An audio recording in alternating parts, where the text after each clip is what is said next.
Rawr. And hello there, everyone.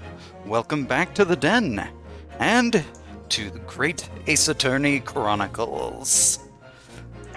Let's get this started, shall we?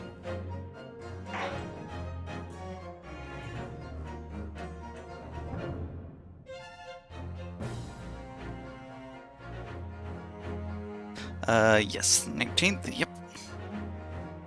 Okay, that's all good. I mean, I probably could have guessed that just from the 2022 there, but... or maybe not. I don't know when I last played my other file. 22nd of November, 1:14 p.m. Supreme Court of Judicature, Courtroom 2.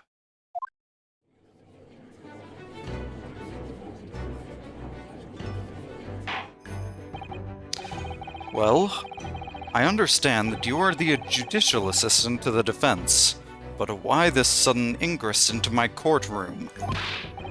Ha! A judicial assistant, and a woman no less.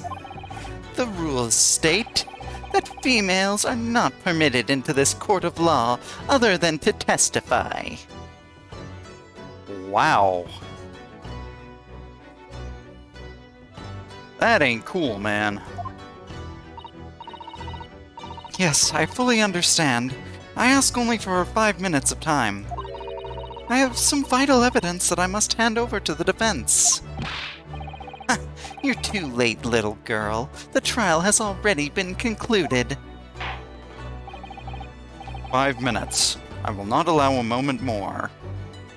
Well, I'm glad you're allowing that much.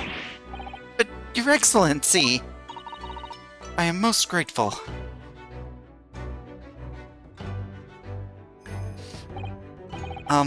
Who exactly are you? I'm sorry, there's no time. Please, simply accept this for now. What is it? A report about something written in English. It's Giselle Brett's research. The Englishwoman's? After the trial resumed earlier, I hurried back to the university. I went to Dr. Wilson's laboratory in the medical faculty and borrowed this paper. Oh, yes, that's right.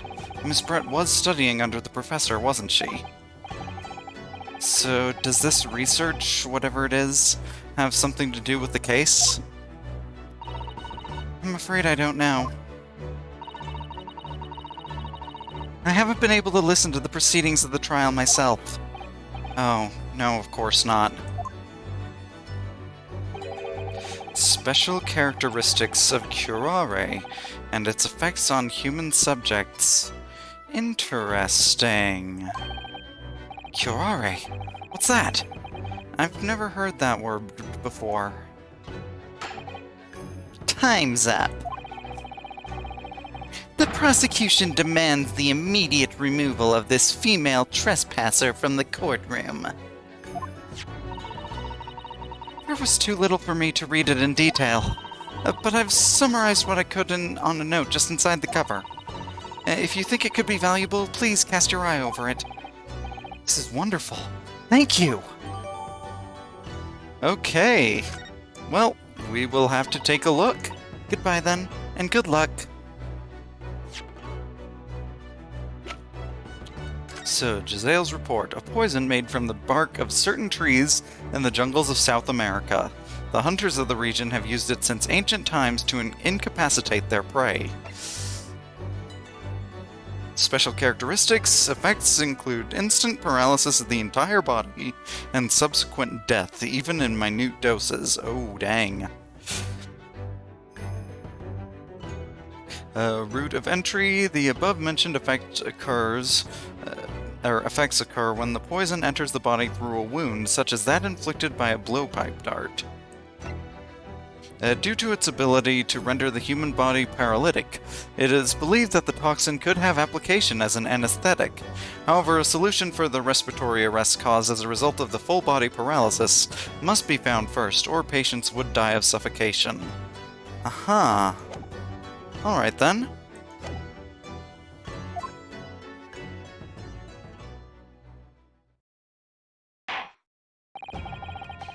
You have had long enough, Council. We cannot detain our English guest any longer. Wait, there's also something that I wanted to...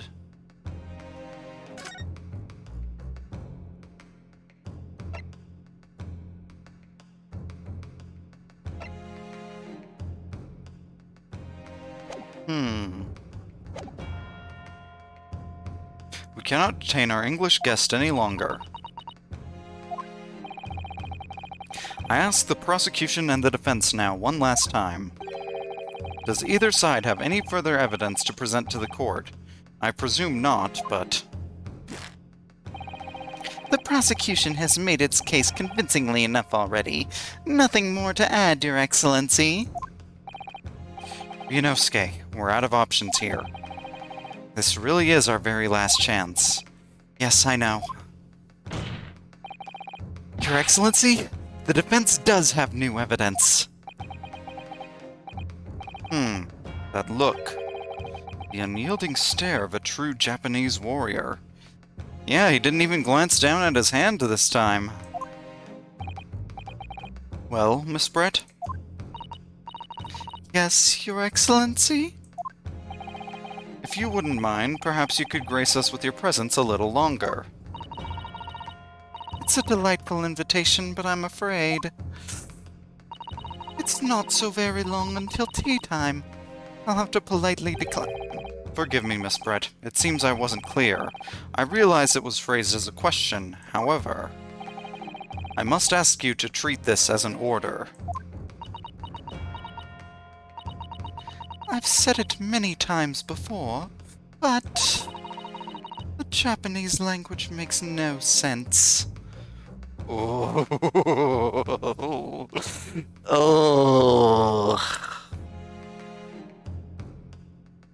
You're going down, lady. You are going the heck down. My apologies, dear lady. So, Counsel, what is this new evidence that demands the court's attention?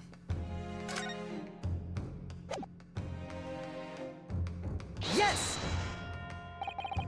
Miss Giselle Brett, we understand you were studying under Dr. Wilson at Yume University, doing research.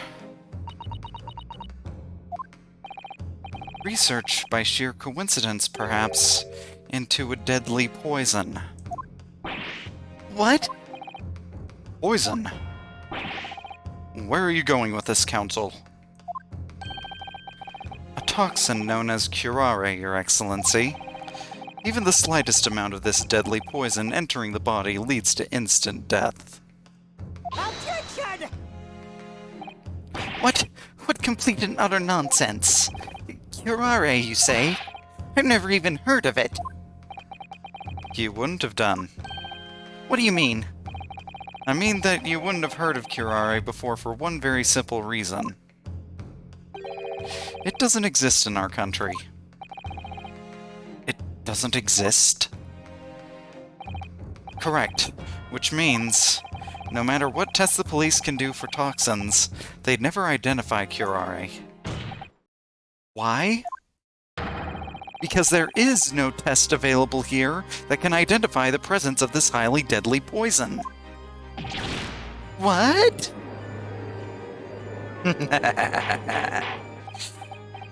Order! Order! Order! Counsel, does this deadly poison truly exist? According to this report, authored by the visiting research student from England, curare has long been used by the tribespeople of South America as a poison to lace their arrows. It seems that it's reasonably well known among European doctors and scientists. To lace their arrows? The report states that it is produced from the extract of a tree that grows deep in the Amazonian jungle, and it was first brought back to Europe at the turn of the century by explorers. It claims that animals shot by arrows laced with curare suffer instant death. Doesn't that about sum it up, Miss Brett? Objection! Trumpery! Those aspersions are utter trumpery. What? To start with, if the victim had been administered some of this so-called deadly poison, he would have been squirming and writhing in pain, and the other diners would have surely noticed. That's true. What do you say to that, Inspector?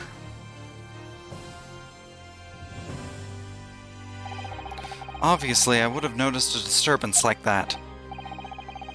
I don't remember anything like that either. I didn't notice the professor being in any kind of pain. According to this, however, it's the other way around. What do you mean, the other way around? The very fact that the victim didn't show any visible signs of distress is evidence that curare was used. Explain yourself, Counsel. The moment this toxin enters a person's system, it causes instant paralysis. In other words, afflicted victims lose all strength and are completely unable to move. Even if they were in total agony, there would be no visible signs of pain at all. Terrible. Obviously, if a man lost all of the strength in his muscles, he'd collapse on the floor. But with a chair under him for support, as Dr. Wilson did, the effects could largely go unnoticed. But I don't follow, Kazuma. That's just paralysis. I thought the poison caused instant death.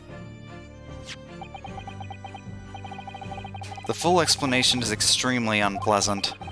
The poison causes immediate paralysis, as I said, leaving the victim unable to move. But after a short time, the paralysis is so severe, it causes the muscles that control respiration to fail. Respiration? In other words, the actual cause of death is suffocation. Ooh. Yeesh. And all the while, the victim is conscious and aware, just unable to move. Ooh, that's horrible. Sheesh. That's hideous. I can't believe I'm agreeing with you, with frickin' Ouchie here. To the observer, it would look almost like the victim was slipping peacefully into an endless sleep. But for the victim himself, his final moments would be a living hell. Sheesh. Yeah, Ryunosuke's face there is accurate. That is the true nature of this deadly curare poison.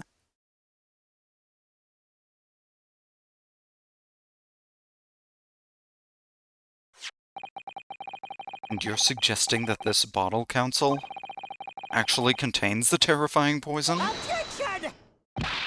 This is all very convenient, isn't it? A hitherto unknown poison for which there is no means of testing. What a happy tale for the defense. If I may. All these facts, you think you're so clever, but you must... It is you who must be taught. Of course. Dear lady. Uh-huh.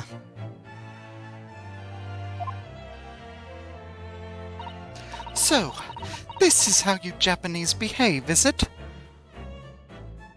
Yeah, is this how you, is this how a fancy, noble English woman behaves? Somehow I doubt it. What? You steal another's honest hard work, and then announce the results as if you discovered them.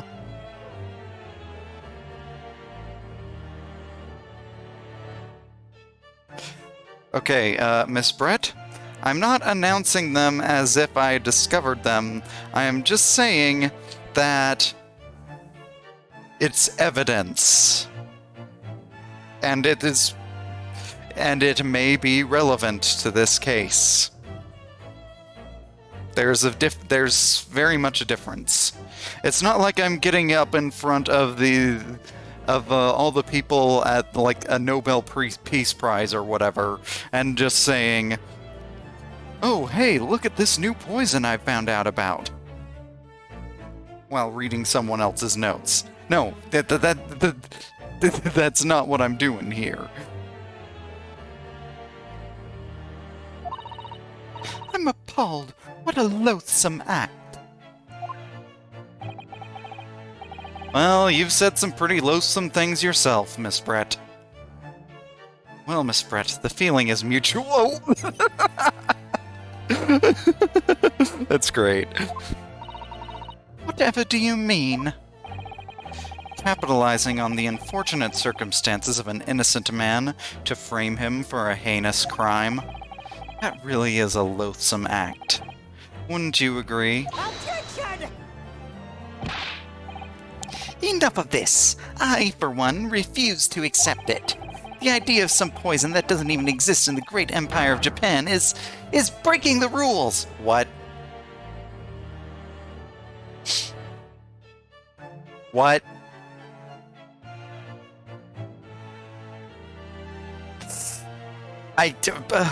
What?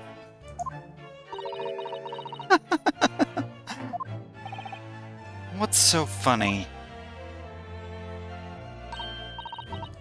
Oh, excuse me, Your Excellency. Yes, Miss Brett? May I borrow that bottle for a moment, please? Well, yes, I don't see, why not?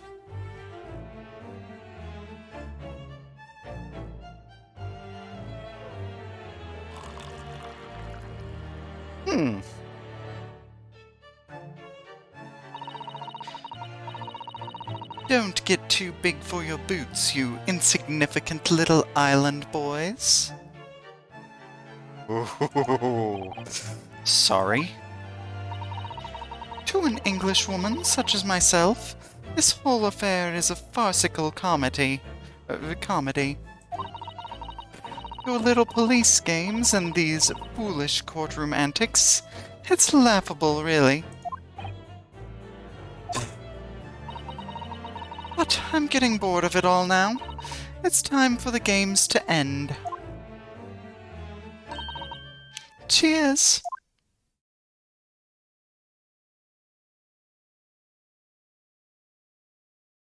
Well then. Wait, what are you doing?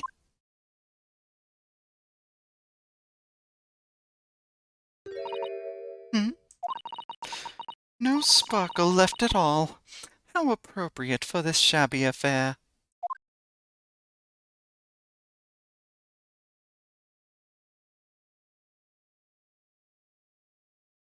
Oh boy.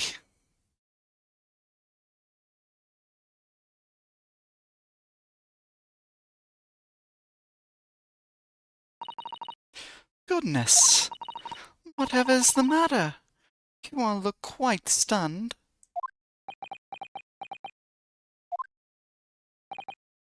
So, no curare.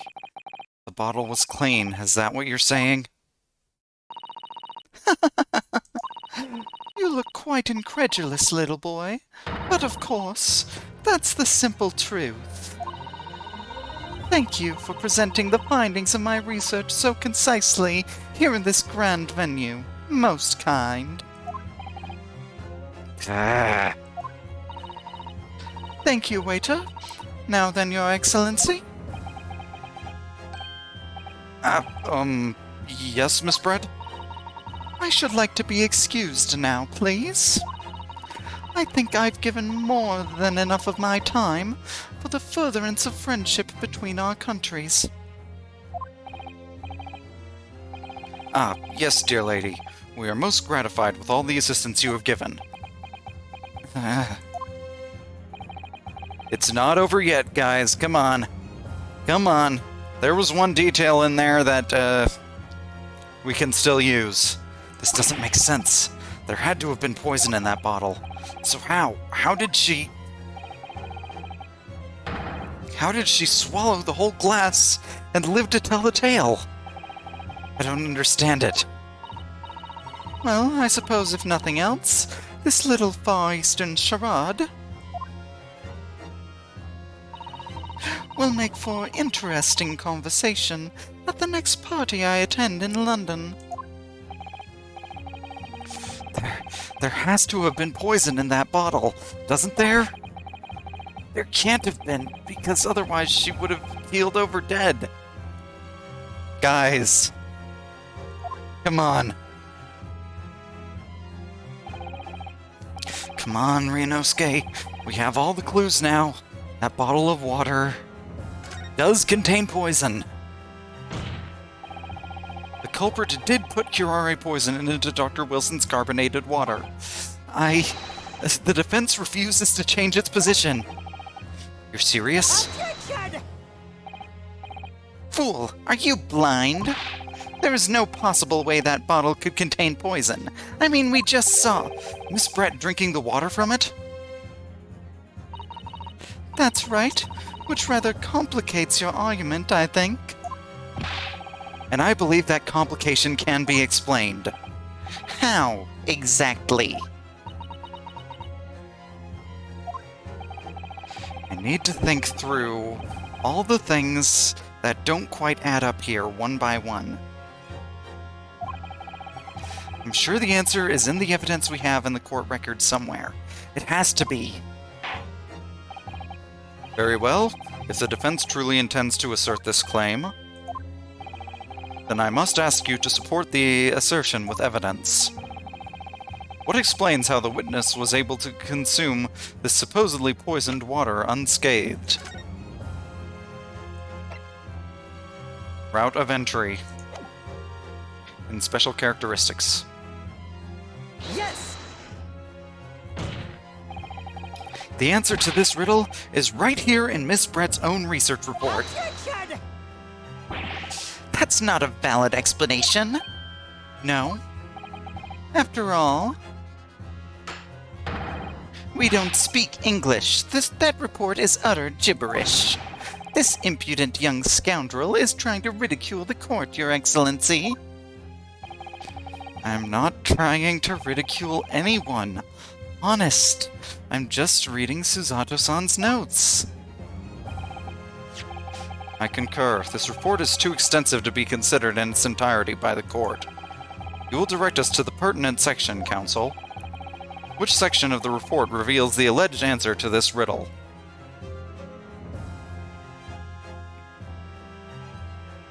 This thing that is relevant to this case cannot be read in its entirety. We're trying to move this all along quickly, after all. Uh-huh. Special characteristics. We've been hearing a lot about this curare poison. And it's left me curious about something. Oh, counsel? Well, it sounds as though indigenous hunters have been using this poison for years and years.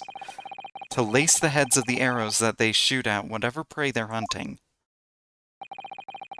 So we've been led to believe, yes. And the point of hunting is to catch prey to eat. Get to the point, please! But, if they were to use these laced arrows, doesn't that mean there would be traces of poison left in the prey and the hunters were going to eat? Yes, good point. So surely the hunters wouldn't want to eat their prey, would they? Because then they'd be eating poison. Good gracious, counsel. No, that would be madness.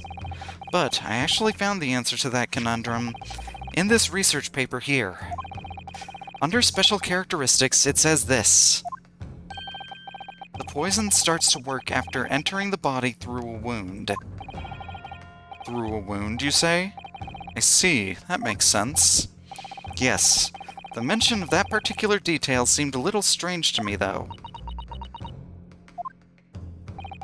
But it all makes sense when you interpret what's written like this. When curare enters the body through an open wound, it has terrifying poisonous effects. However, when it enters the body via the mouth, it has no poisonous effects whatsoever. What? Miss Brett, you authored this research. You knew curare's special characteristics. And you knew that you could make a spectacle of drinking that water without any danger to yourself. meddling little... Oh! Oh!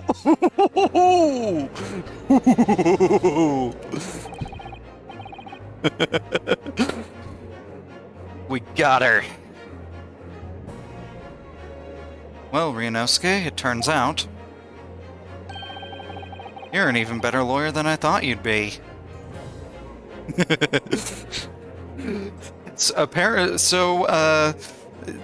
Are we not going to talk about how Miss Brett has brought a swan into the courtroom? She is literally wearing a swan around.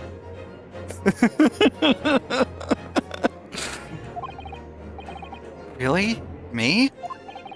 A lawyer? Objection! All this poison talk is fascinating, I'm sure. But I fail to see how it possibly... So, the ill-bred little puppy has a new toy to play with. Some facts he read in a book. A book that you authored, by the way. But I'm afraid knowledge doesn't suit you, little boy. It only makes you look silly. What are you trying to say? Your schoolboyish logic has a fatal flaw. Schoolboyish? Law? As even your brain has managed to deduce, curare is safe to ingest. It seems likely that its effects are neutralized by the acidic nature of the gastrics... The whatever. Words. Oh, yes, well, of course. Gastric suckers? What are they? So, if this lethal poison is completely harmless when drunk, the professor wouldn't have died when he swallowed it, would he? Ah, That's right. good gracious. That's basic science. Science that even a schoolboy could be able to understand, no?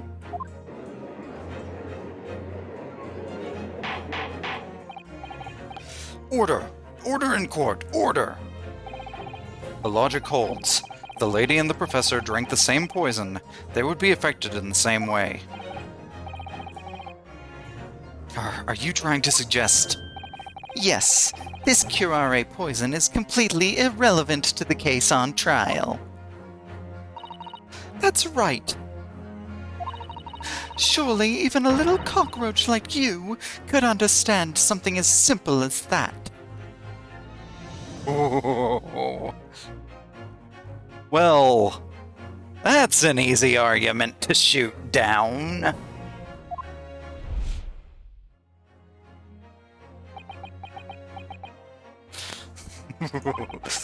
What is this, welling up inside me? I've never felt like this before. This sort of conviction to break down all the discrepancies. It's so intense, almost rage-like. More than anything else, it's an animalistic desire to take down my prey.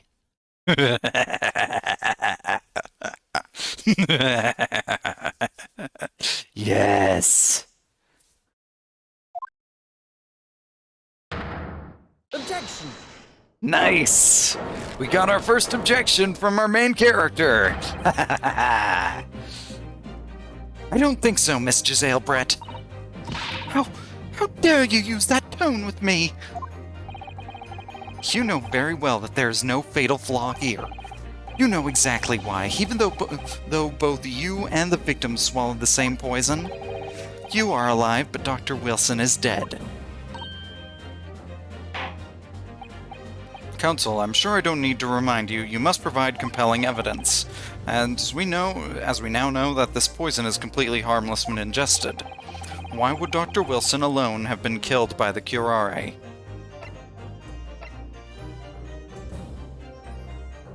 Because of the dental treatment. Take that! As Miss Brett so readily pointed out, she drank the same water as the professor.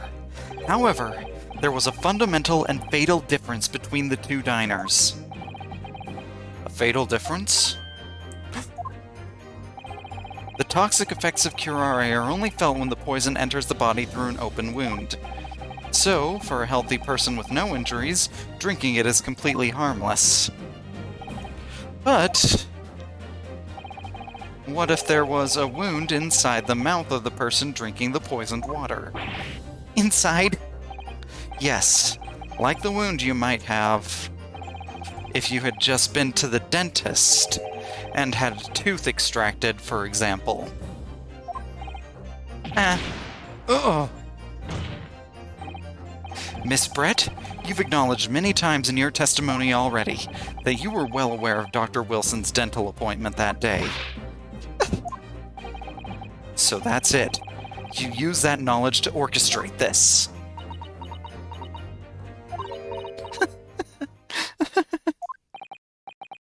Is she laughing? I don't like to repeat myself, but honestly, I can't resist. These childish courtroom games and your half-baked arguments are so puerile. What do you mean? Don't worry, little schoolboy. You'll find out soon enough. What the?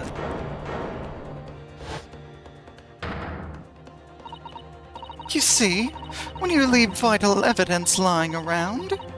I don't think that's right. When you leave vital evidence lying around, you never know what might happen to it. No! I mean, it could just slip.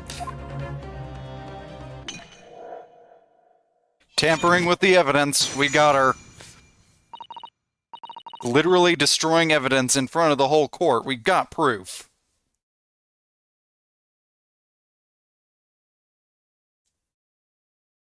Oh dear, how careless of me.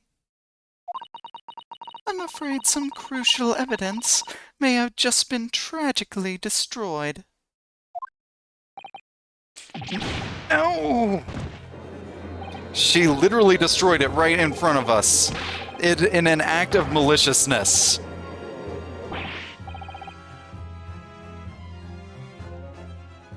This was no accident. She was boasting about it. Come on, guys. Officer, what are you waiting for?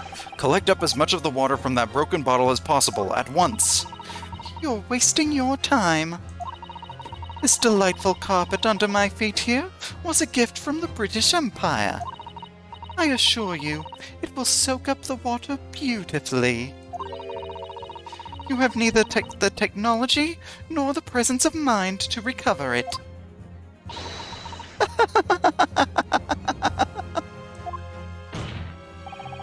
How could you? You won't get away with this. You can thump the bench and shout as much as you like, little boy. But I'm afraid we'll never know now, will we? If there really was poison in the bottle, or not.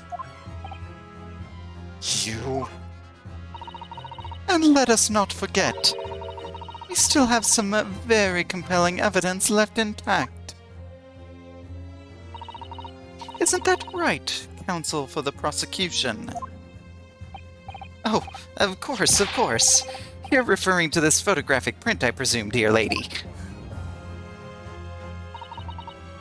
That's right. And really, looking at this photograph, it's as clear as day, isn't it? The poor professor was sitting with his back to me. So of course the only person who could have shot him from the front is the little schoolboy. Objection! No, you killed the victim that day, using curare. And then, in order to frame Ryunosuke Naruhodo for the crime, you waited until he picked up the pistol you'd arranged for him to find on the floor, before you shot the professor's dead body in the chest with your own hidden gun. Then, in the confusion that followed, all you had to do was turn the dead professor in his chair around. You see? You had every opportunity to commit this crime. What a wonderful imagination you have, young man. A hidden gun, you say? And I shot the professor's dead body, did I? Well, I'm terribly sorry, but you don't have a shred of evidence. Exactly! And as you have nothing to support your wild claims, the prosecution's stance remains unchanged. The victim, Dr. John H. Wilson, was killed by a gunshot to the chest. Delivered in cold blood by the accused, Ryunosuke Naruhodo. This is unbelievable. How could this be happening? Had her. But now, is she really going to get away with it? The way she destroyed that evidence was obscene. Ryunosuke, yes? We've come this far, but now you're the only one who can finish it. What? What do you mean? We've lost a vital piece of evidence, it's true. So if there are any clues left for us to use now, they must be in your head. In my head? You told me before that your powers of observation were the one thing you could really depend on. Well, yes, that's true, but I didn't manage to notice that this woman was a foreigner with a swan on her head. So think back again now. Try to remember every last detail about the scene that day. Everything you saw, everything you felt, every color, every smell. What I saw, what I felt. Every color. Oh? That's something that wasn't captured by the photo. Is Kazuma right? Somewhere in the vibrant memory of this same scene in my head. Could there be another clue to expose the identity of Dr. Wilson's killer? There is a clue. Actually, Kazuma, I think I might have something. Thinking back over everything I saw, I think I might have uncovered another clue. You always have something up your sleeve, don't you, Ryunosuke?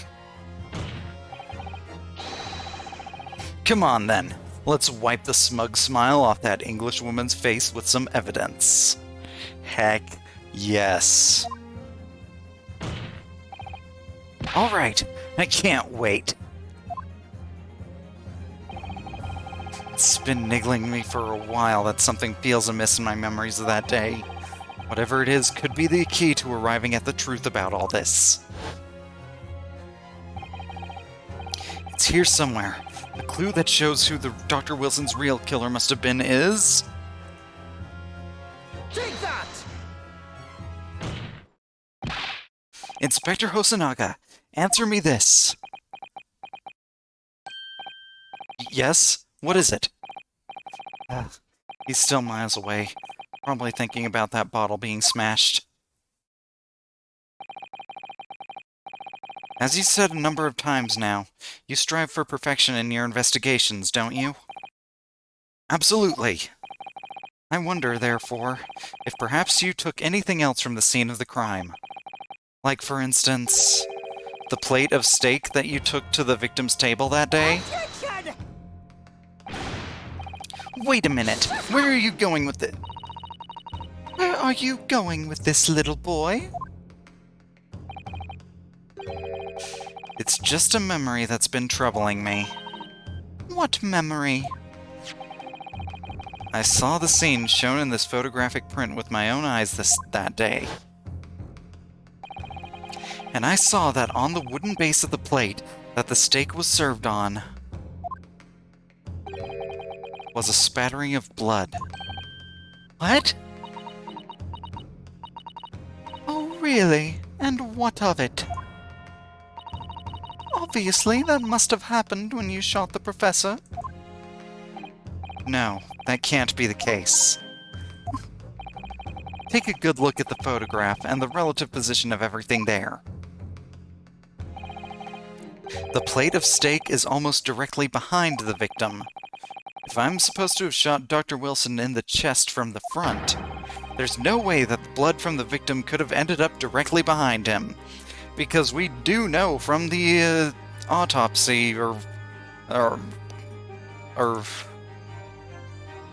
do know from the post-mortem report that there was no exit wound.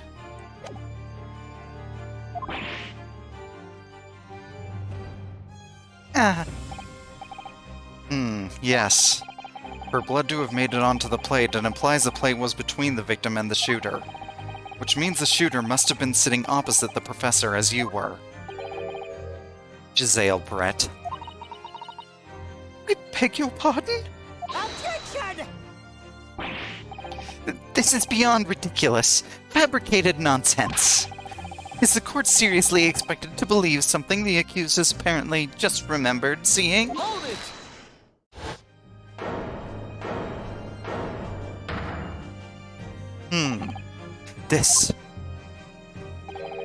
This could be the moment that my entire career in the police force has been leading to.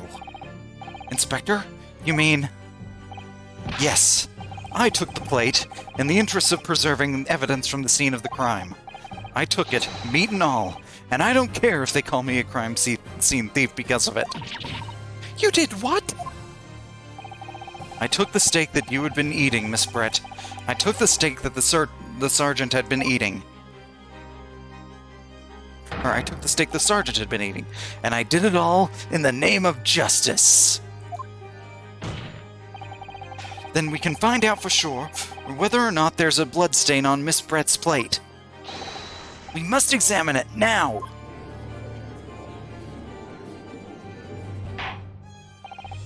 Inspector, the court wishes to examine the plate from the victim's table immediately. Yes, sir!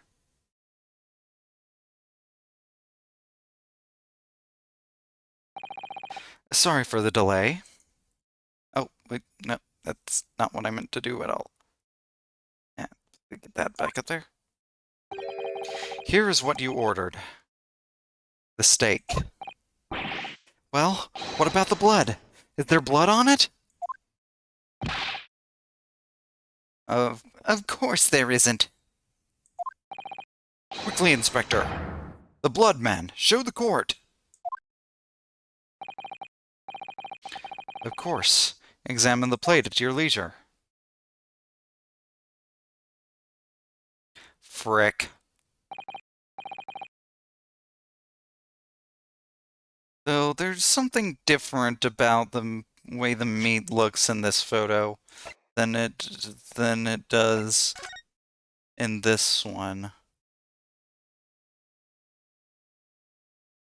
This one looks like it's been eaten a little bit more, maybe? No blood. No blood anywhere. But no! That's impossible!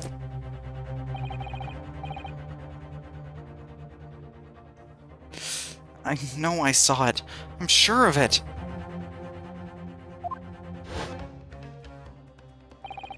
It was right there on the table behind the professor. There was blood on the side of the plate.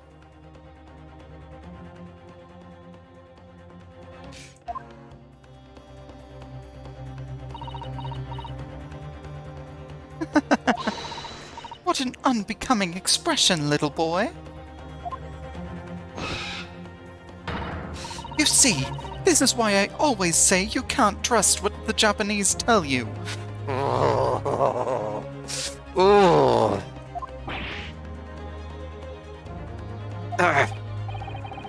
I couldn't agree more. In the case of this disgrace to the Empire. Sir, are you literally throwing your own country on the bus just to agree with this woman?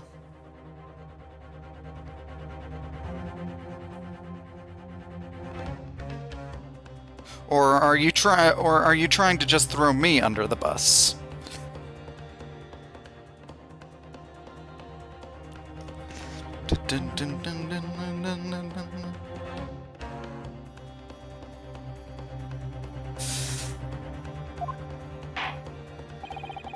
I believe we may finally have reached a conclusion in this trial. Let's hope so. This let's pretend attempt at courtroom proceedings is painful to watch. But I do promise to do my best to forget all about it when it's over.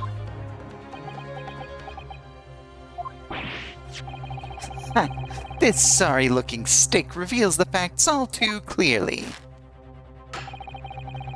If the sorry-looking accused wishes to examine it again, be my guest. Okay. Was the plate I saw or thought I saw just a figment of my imagination? I don't think so. Let's take a closer look.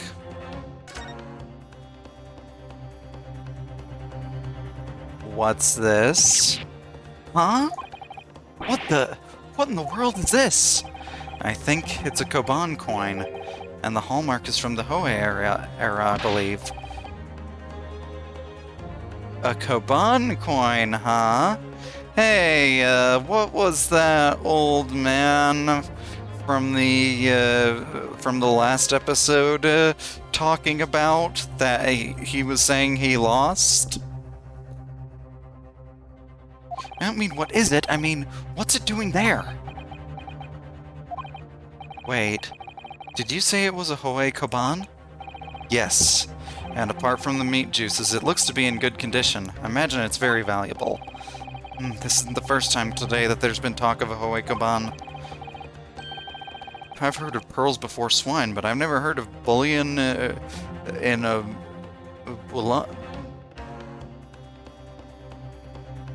in Bulan. I don't think you ever will again. This is extraordinary, though. This means that this was the wrong plate.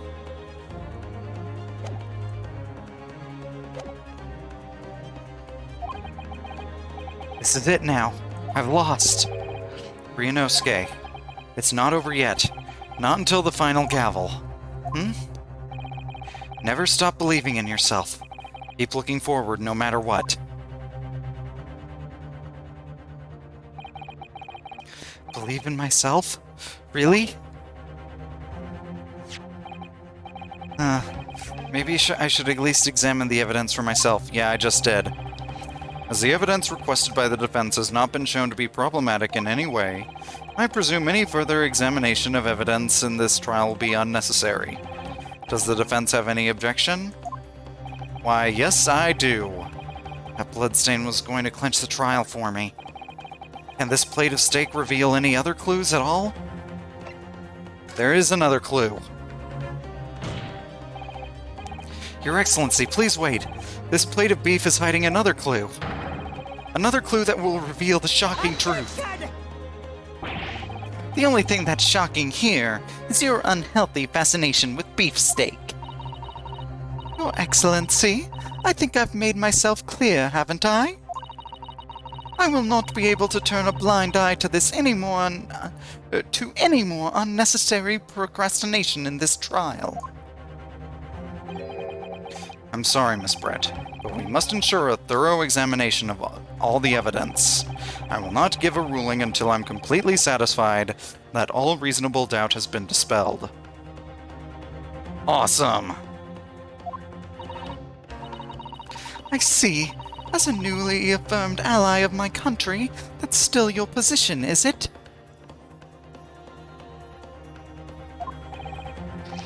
Thank you, Your Excellency.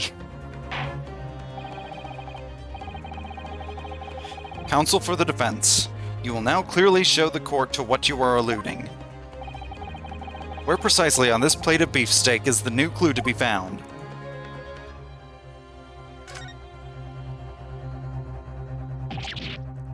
Huh? What in the world is this? I think it's a Koban coin from the Hoei area.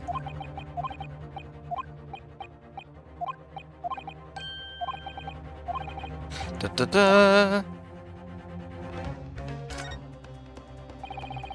I certainly never expected to find a precious coin underneath this thick cut of meat. And it's from the Hoei era, too. That would make it really quite valuable. It's well marinated in the juices as well. Look. What, are you thinking of eating it? No, but the next time I order a steak in an expensive restaurant, one thing's for sure. My heart's going to be racing as I lift up the meat and peer underneath for a prize. I think you might have the wrong end of the stick about this, Ryunosuke. A Koban coin underneath the steak. There's only one logical explanation. Got it! Good gracious. That's... A Koban? What on earth? a Howe-era one at that. Miss Brett. This is in fact the beefsteak that you ordered at the restaurant on the day in question, is it? Tell me, why is there an old coin seemingly hidden underneath the meat? What a ridiculous question! How should I know? I've never seen that thing before in my life. I don't know what this is, but I want no part of it. Objection! I fail to see how this is relevant. A coin under the meat? That could simply have been a careless mistake by the chef in a moment of distraction. Sir. One, what kind of chef carries around a frickin' Koban coin from a completely different era that is considered very valuable while on the job and drops it into the food?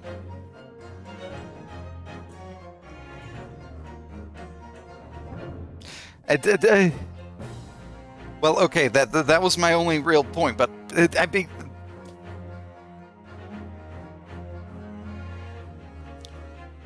a careless mistake by the chef. That is, the chef would have had to been carrying around the coin and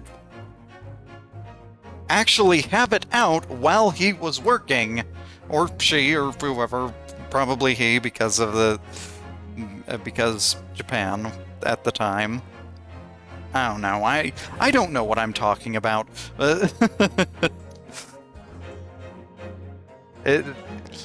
Yeah, he would have had to be carrying it with him. He would have had to have it out at the time while he was cooking, which would be extremely unprofessional. And then would have to not notice that while serving it, or while it's being sent to serve out to people. That is way too many coincidences. Objection! Don't be absurd. We're supposed to believe that this happened by accident in the kitchen? A rare Hoei Kaban just happens to be hidden underneath that piece of steak? If this turns out to be irrelevant to the case, I'll rip up my ticket to Great Britain right now. He's right. It can't be a coincidence. Your Excellency? Yes, Counsel? A rare Hoei Kaban just happens to be hidden underneath that piece of steak? This turns out to be irrelevant to the case. I'll give up my lawyer job right now. Ryunosuke, you do realize you're not actually a lawyer, right? Objection! Yet. By all means, don't let us stop you. No one invited you anyway. Rude! Shut up! Perhaps, little boy, you should realize that it is you who is irrelevant. Oh, yeah? No, I think I'm quite relevant to this case, actually. Even though I'm the one on trial here. The point is, it's essential that we ask the owner of this coin if he can explain what it's doing under that steak. The owner? Yes, it's obvious.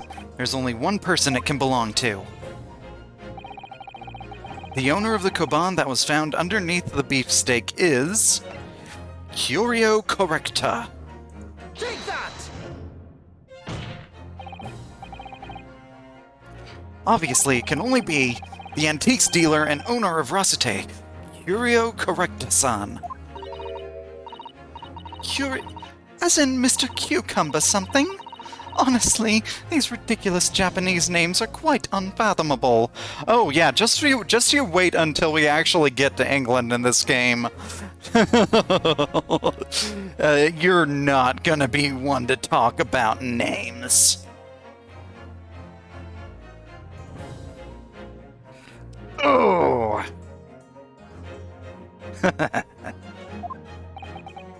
Ah, yes. The old man who testified earlier alongside the military sergeant, correct? Yes, Your Excellency. I remember him saying he was up to something with his Goban coin when it happened. At exactly the moment the gun was fired. The gunshot interested me not. I was far too busy on the floor. Too busy on the floor? Sorry, what were you doing? Hunting for treasure. Indeed, the Hoera Kaban, my prized coin. Then this Hoera Kaban? Do you mean to tell me? No. Please, why would Correctasan's Kaban be sandwiched between the victim's beefsteak and its plate? It makes no sense. Yes! Which is why I'm asking to bring Correctasan back to the witnesses stand so we can ask him. Officer, bring both witnesses that testified earlier back in here. Without a moment's delay.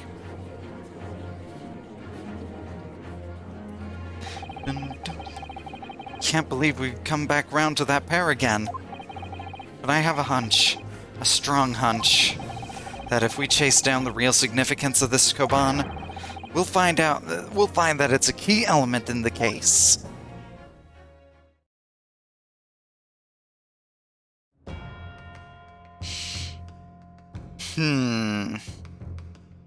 Let's hecking go. What is this all about? Why have I've been called up again? Don't you realize that it's dinner time for little baby Ido? When my son's belly is empty, he's fiercer than a pack of wolves. Exploited by the police, we were, like miserable dogs forced to bear false witness. And when cast from this courtroom, myself, I became a ruined man in a trice, a worthless, withered antique. Nothing more have I to say. The sun has set on this Rasute shop owner's existence. Okay, don't be overdramatic, dude. I say in an Ace Attorney game. Be that as it may, Correctasan. Something has come to light that requires your clarification. As far as your Rasute memory serves, have you ever seen... that's... Oh! That's it, the one! The very exact one that it is. The knife just landed in Soldier Guy's, foot. The baby is just staring at it. Or, well, maybe not exactly his foot, but his boot.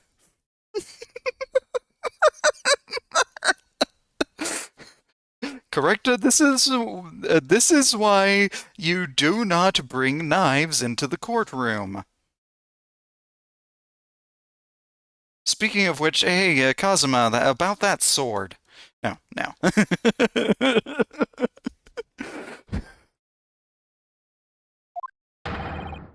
The resplendent, splendiferous holy treasure that my rusty bones managed to misplace that fateful day. It can't be. As I thought. Young man, enlighten this decrepit old fool. Put me out of my misery. Where was my treasure? Where was it dropped? Oh, I'm not sure if it was dropped anywhere. We found your coin sandwiched between a beefsteak and its plate, soaking in the seasoned meat's juices. Sandwich? Soaking? Seriously? Clearly, it couldn't have fallen there by accident, which means somebody must have hidden it there on purpose. Somebody concealed my holy treasure between a slab of meat and a metal plate? Who would do such a thing? Such an unconscionable thing! I don't know, Sir Nosa. Do you have anything to say about that?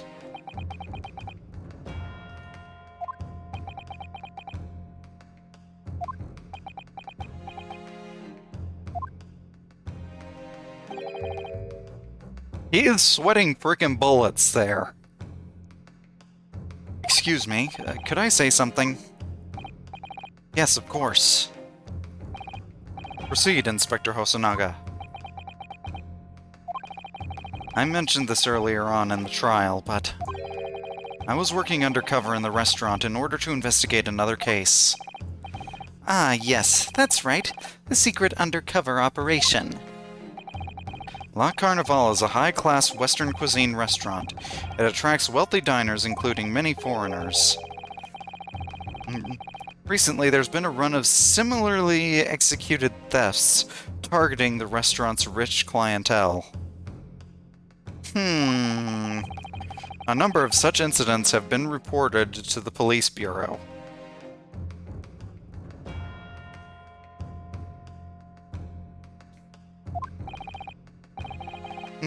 Wicked crimes indeed.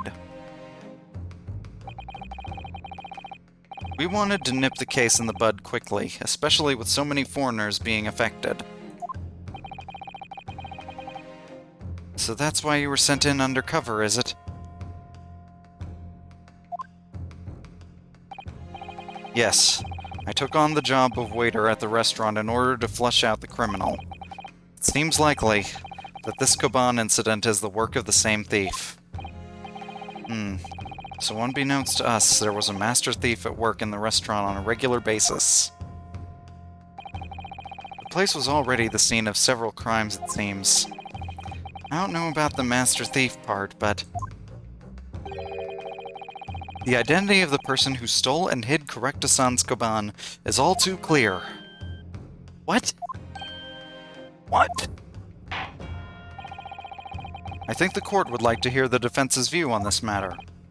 Tell us, who is the despicable scoundrel that stole Correctasan's Koban and hid it under the steak? What do you have to say for yourself, Sir Nosa? Obviously, it can only be you. Sergeant Yes, Nosa? Or should I have been calling you Sergeant this whole time? Whatever. What? How? How dare you, you monster! Hey, take a look at me. Just take a good long hard look at my face. You think I am insulted by you calling me a monster?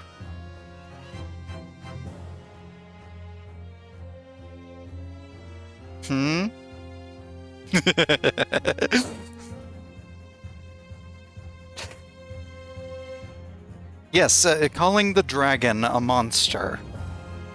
I'm very well aware.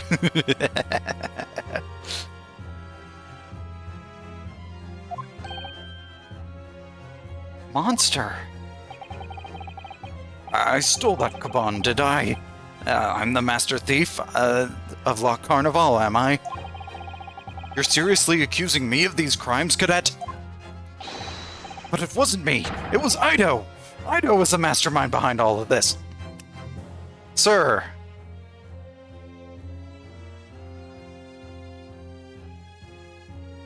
You call me a monster and then you throw your own baby under the bus? Frickin' squeeze me? No. No.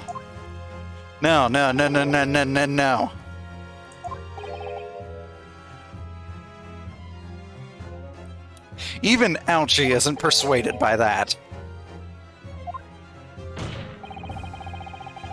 You would push the blame for your crimes onto your own son, an innocent little baby?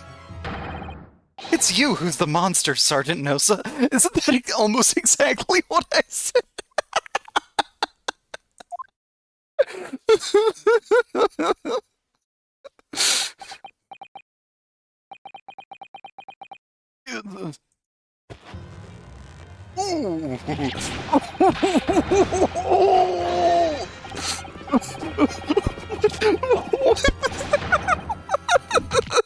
Oh!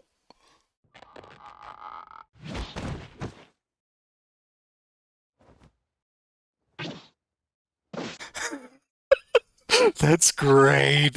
That is amazing. Nippon Imperial Army Sergeant Yasunosa preparing to stand down in the Supreme Court, sir. Sir. Ooh.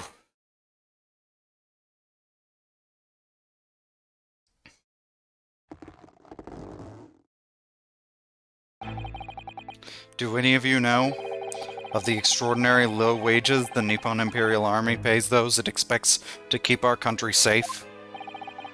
I understand that the temporary increase in taxation owing to the recently ended conflicts remain in place.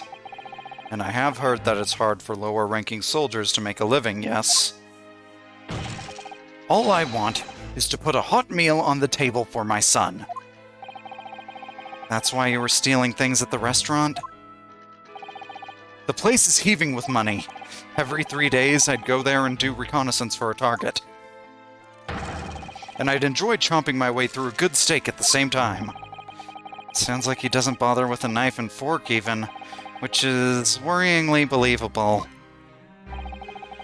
And your target that day was the old man and his koban? Yes, sir. He was an easy mark. I slipped the coin into my pocket without any trouble at all. A veritable phantom thief you are. Phantom thieves? No.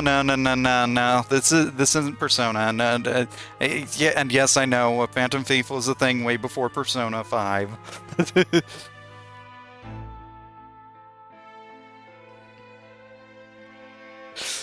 No, this is just common pickpocketing. You want a real Phantom Thief? No, you did.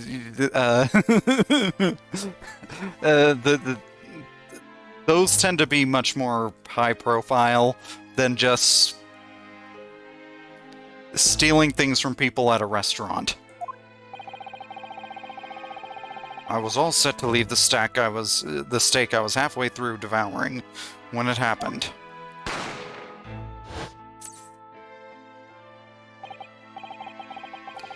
Yes, when the professor was shot. I knew that if the police conducted a search and found the coin in my pocket, I'd be finished. Ido, too. So I hid the incriminating evidence as fast as I could, on the double. I slipped it under the steak, hoping that I'd be able to rendezvous with it again at a later date.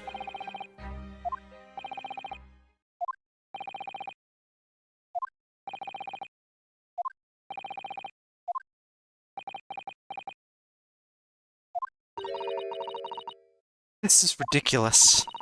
Perhaps you could carry on with this absurd prattling in your own time?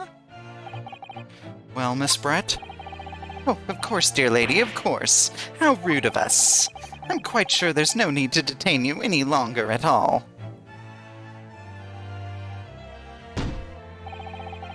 May the esteemed gentlewoman please be excused, Your Excellency?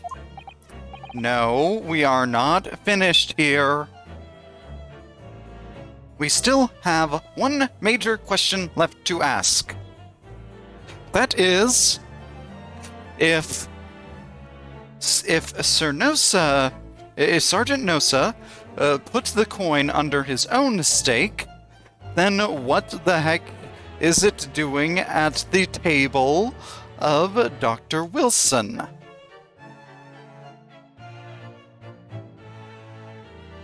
And Miss Brett. Indeed. The theft of the koban was clearly perpetrated by this baby-saddled sergeant. It would certainly appear to be unrelated to Dr. Wilson's murder. It is very related, sir. Of course it is. Hiding a coin under a lump of meat? The sheer nonsense of such an idea astounds me. Nonsense, is it? Well, oof. And as for picking up your steak and biting into it without using a knife and fork, it's beyond nonsense. It's pure madness. Well, look, to each their own.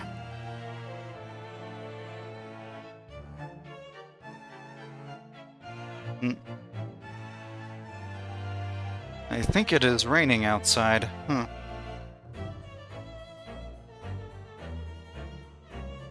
Or maybe that's just the wind. It's been very windy. Very well, now all the questions concerning this witness's testimony have been answered. I see no further justification for detaining her. Miss Brett, you are free to leave. Thank you, Your Excellency. Good luck, everyone. No. And good day. No. You stay. You hecking stay. We're not done with this yet. You've been trying to leave this entire time. But no, you are not leaving. If we have to keep you here kicking and screaming. Ryunosuke, what's the matter with you? This is no time for daydreaming. Oh, no, it's just... something about Miss Brett's parting words there got me thinking. I can't quite work out what exactly, but something she said jarred with me. I feel like there was a contradiction in there somewhere. Something didn't quite add up. If that's the case, don't just stand there thinking. Make your voice heard. Sorry? You can think later, but if you don't call out now, it'll be too late. The trial will be over. Hold it! Wait, Miss Brett! What is it now? I'm afraid, just one last time, there's something I'd like to ask you. I'd like you to explain the contradiction in your parting words from just a few moments ago. What are you talking about? What contradiction? Objection! What new student nonsense is this? Well, what parting words are you talking about, Ryunosuke? Hiding a coin under a lump of meat? The sheer nonsense of such an idea astounds me. And as for picking up your steak and biting into it without using a knife and fork, it is beyond nonsense. It's pure madness. Yes, I'm right. What she said there exposed an undeniable contradiction. I'm going to need to see evidence, Counsel. If Miss Brett's words truly are contradictory, where is the evidence to prove it?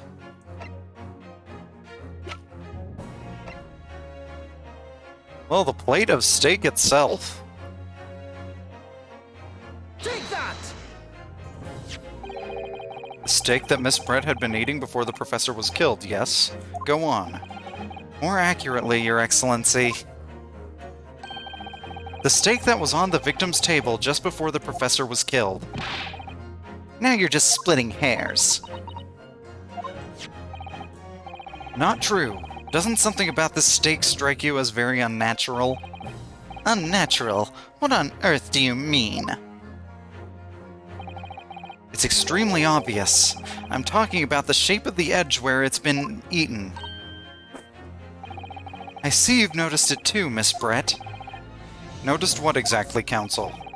Just a few moments ago, Miss Brett claimed... and no Englishman could even contemplate picking up a steak and biting into it without using a knife and fork. Of course she did. She's a refined English gentlewoman herself. Then take a good look at this steak, in particular the edge where it's been eaten.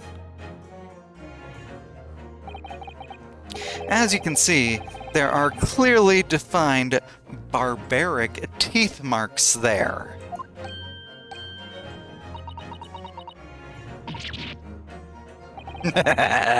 Yes! Looks like Miss Brett has realized something.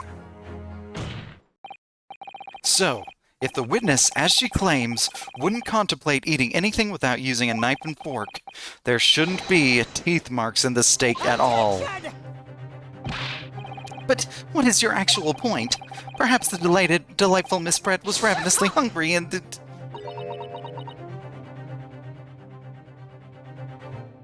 Oh? You got something to say for yourself, or... Oh, whatever you say, dear lady. As I said, I really must be leaving now. No. You don't get to shut down someone else's argument and then just say you're gonna be leaving without explanation. No. We are keeping you here until this is over. Afternoon tea with the Minister of Justice cannot possibly wait any longer. Lady, you are... This is a trial, Miss Brett. You are under suspicion at the moment.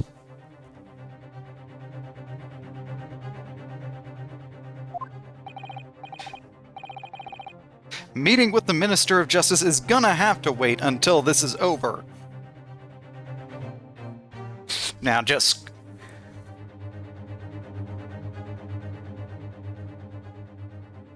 Oh. Of course. This will all be over in the blink of an eye. Rest assured, I'm about to put this rookie in his place. Just leave everything to... I've heard enough. You irritating little spectacled samurai relic. Ooh. Of course. Dear lady. Get hecking wrecked. What's the matter, Miss Brett? Have we ruffled your feathers? The swan on your head certainly seems angry. Clearly, the witness knows what this means. She's realized the catastrophic implications these teeth marks in the stake have for her. Ryunosuke, do you know where you're going with this? Abso-frickin-lutely. Yes, now at last it's all come together. The mysterious teeth marks in a steak that had allegedly been eaten with cutlery. The reason why the bloodstain I saw somehow seems to have disappeared. And most importantly, the evidence that proves once and for all who shot Dr. Wilson that day. I accept that these teeth marks in the steak are a little unnatural, as you put it, Counsel. But what exactly are you suggesting that tells us? Everything, Your Excellency. Everything? Let me use tiny words so that you can understand it, because you clearly do not seem capable of wrapping your minds around this without me explaining it, even though it is fairly simple. I am not the smartest Durg around, and yet I still saw this. Come on, guys. Yes, I believe that these barbaric teeth marks in the steak here, or these quote-unquote barbaric steak marks, teeth marks, amount to conclusive evidence in this case. Evidence that will prove beyond any doubt who shot Dr. Wilson. No, I will not shut it, Brett. Conclusive evidence? How many times have I heard that today? You wouldn't know the meaning of the phrase. Typical Japanese empty threats. Okay, Brett. How can you be so sure? Oh, it's quite simple. If you really had such conclusive evidence, you would have presented it to the court long ago. Actually, the evidence I'm talking about hasn't been brought before the court yet. Hasn't been? What? But just because it hasn't been shown yet, doesn't mean that the evidence does not exist. Objection! This is absurd. The trial has run several hours already. We're already in episode 2, and it's only the first trial. That's over 5 hours. And you say there's evidence yet to be brought forward? There can't be. I don't believe you have it. Sir, have you seen any of these games? Well, I mean, technically not, because this is technically the first one in the timeline, but my point being, this isn't even one of the longest cases in the series. We're still only on day 1 of a trial. Well, not that many of the trials in this game go multiple days, but what I'm saying is, this is one of the shorter trials. Come on, man. Objection! I don't, but there is someone who does have it. Someone in this very courtroom. And if that person is willing to submit the piece of evidence I'm referring to, It will solve every remaining mystery about this case. Very well. I have a feeling this will be my last request of the defense in this trial. Who possesses the conclusive evidence that will reveal the truth about this whole affair? Satoru Hosonaga. Take that! Did you not say that you took both plates? The answer is obvious. It's Inspector Hosonaga. What?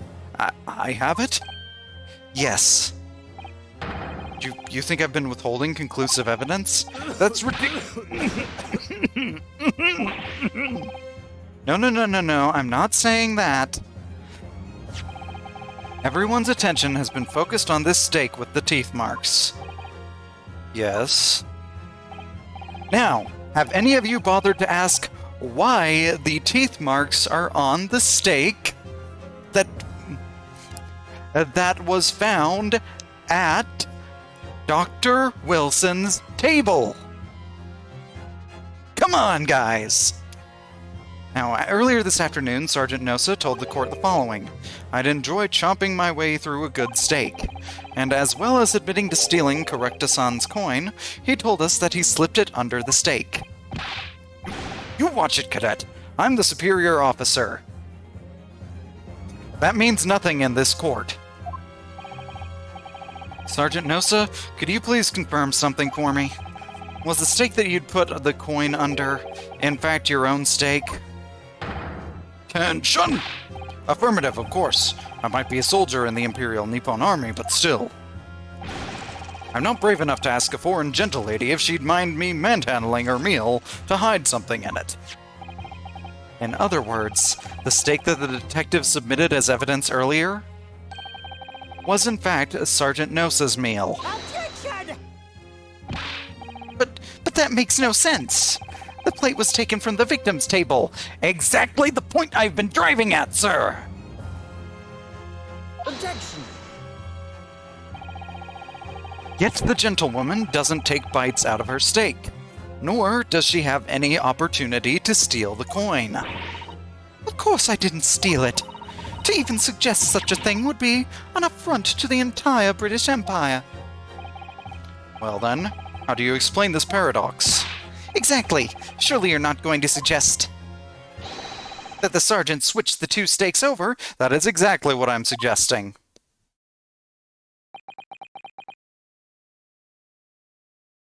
And by that I mean switching the trays.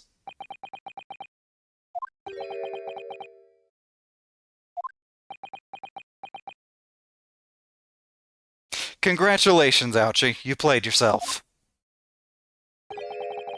You did switch the plates? Well, after it happened, when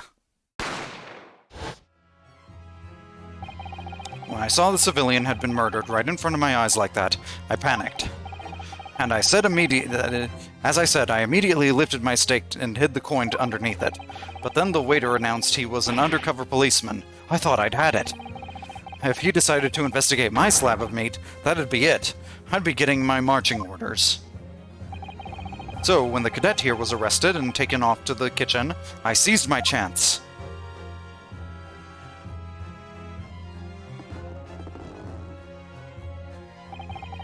With military precision and timing, I switched my steak with the one in the foreign lady's table. What? You can't have! I never saw you do such a thing! It was called Operation Lightning Bolt. There was no time for strategic planning. You can't catch me, I'm the Flash! No. It was do or die, I tell you. So yes, I did what had to be done. Unbelievable! However, fear not, Prosecutor-san. What now? I swear on the brass buttons of my uniform. That is all I did, sir. All you did? That's plenty, Sergeant. Yes.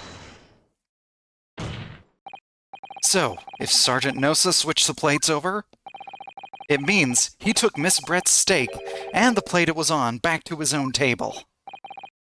Yes, that follows. Inspector Hosonaga. Yes? Earlier in this trial, you told the court this.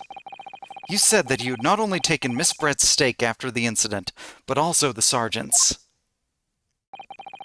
That to preserve evidence, you had taken both. Ah,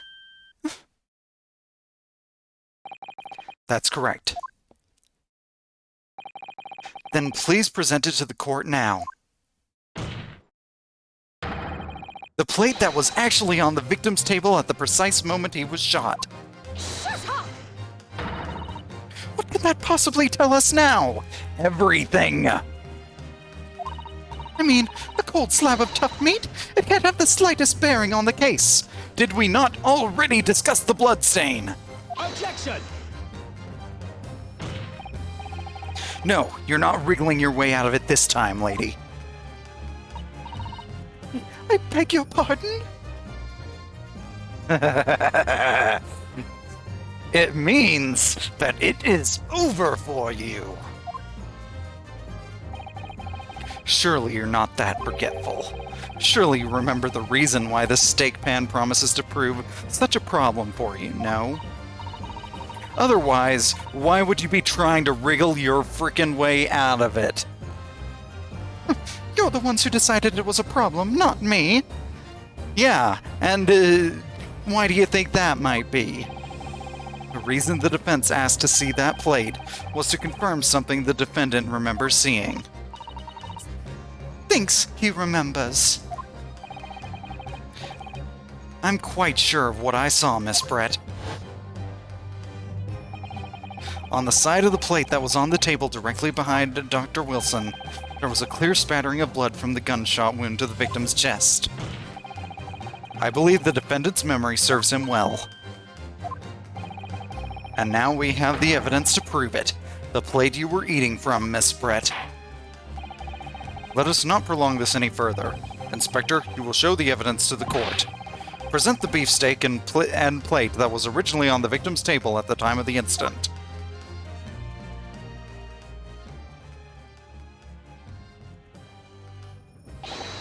Yes, sir!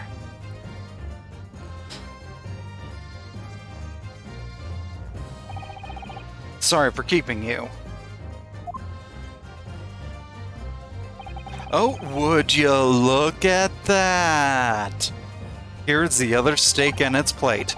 Please, feel free to examine it.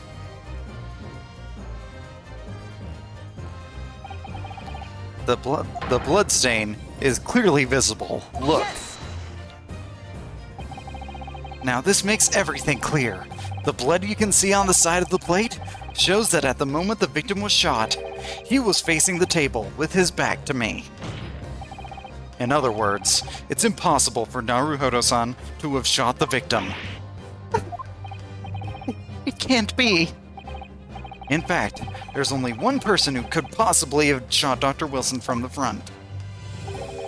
I'm sure everyone knows by now who that person is.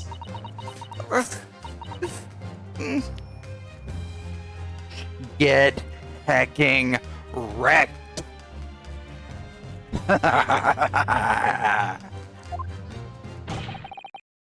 That's right, Miss Giselle Brett. It's you!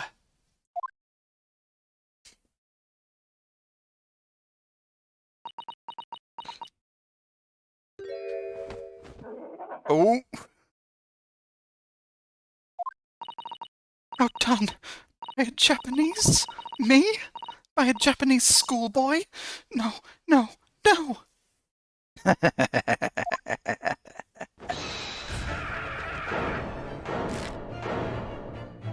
your little swan isn't scaring me.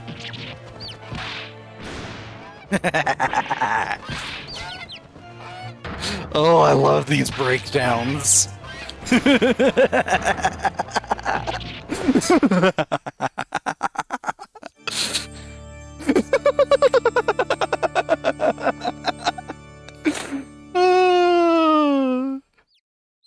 Hey, now we've got plenty of little bird friends.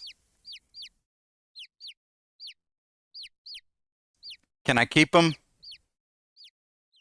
I swear I will not eat them. Please excuse my little outburst. I briefly lost my composure. Now, I think you've been losing your composure this entire trial, lady. Most unbecoming behavior for an English gentlewoman. Forgive me. Well, Miss Brett, I think it's time you told the court what actually happened that day. The truth this time. Gladly, Your Excellency.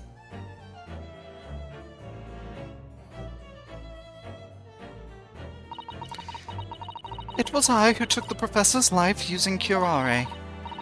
As you surmised, I chose that particular day for one very important reason. The professor had a dental appointment for the extraction of one of his teeth in the morning. So you plan to kill the professor, knowing that no trace of poison would be found in his water. Why? Because curare is unheard of here in Japan. Yes. Of course, I never intended to remain at the restaurant for as long as I did. I only needed to see the professor take one tiny sip of his water, and it would all be over. I would place the steak I had ordered in front of him to make it appear as though he'd been dining alone, and leave immediately. However, before any of that happened, there was an unexpected visitor to the professor's table. That would be me, I suppose. Yes, you. Who else? Such a trifling matter, but the fact that you decided to come over to greet the professor meant that I had lost my chance to slip away unnoticed. In due course, the professor took a sip of his water and was paralyzed. I made sure he was sitting in his chair such that he wouldn't fall. There was no going back at that point, so I concocted a plan on the spur of the moment. A plan to pin Dr. Wilson's murder on this innocent man. I happened to know that the professor always carried a gun. I decided to use that fact to my advantage. I had the bottle of curare in my handbag, and my own pistol concealed under my skirt. Under your skirt? So I was right. There were two guns. Yes. And then I finished my coffee and got up to leave. That's when I noticed the professor's gun, which you'd presumably placed on the floor. Place where you were sure that I would notice it. And everything went according to plan. You noticed the gun as I'd intended. And then, just as you bent down to pick it up,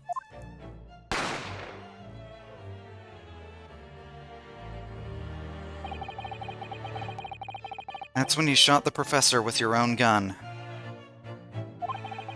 Even though at that point he was already dead.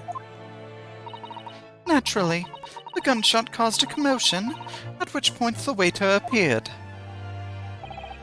Obviously, I assumed Naruhodo-san was the culprit and apprehended him. I took him to the pantry that adjoins the kitchen and locked him inside. That's when I took the opportunity to turn the professor and his chair around. Because, of course, you needed to make it look like the defendant had shot Dr. Wilson from where he'd picked up the gun.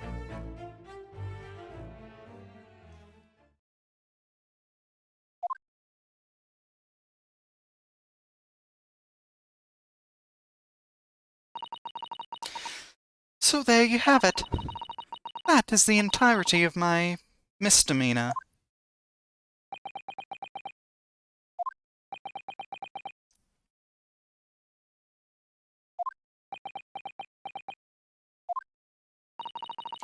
Your Excellency, Yes? I wonder, might I speak with you in private later? I shall call on you. Thank you. Good day then, everyone.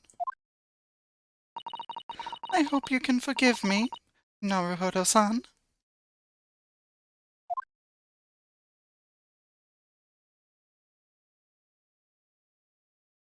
Hmm.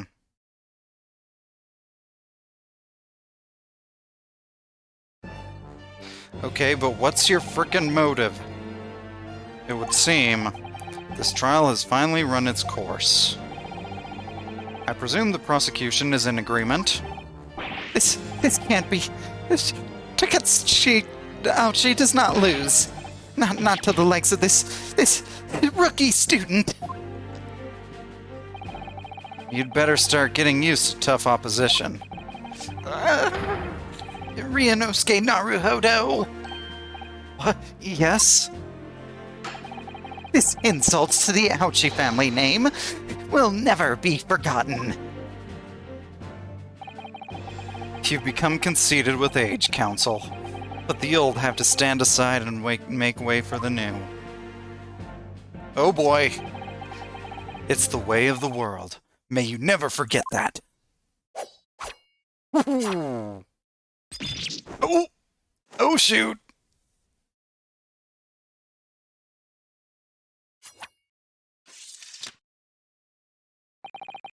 A 1,000 millennia may pass, and still the Ouchi clan will never measure up to the Naruhodo clan.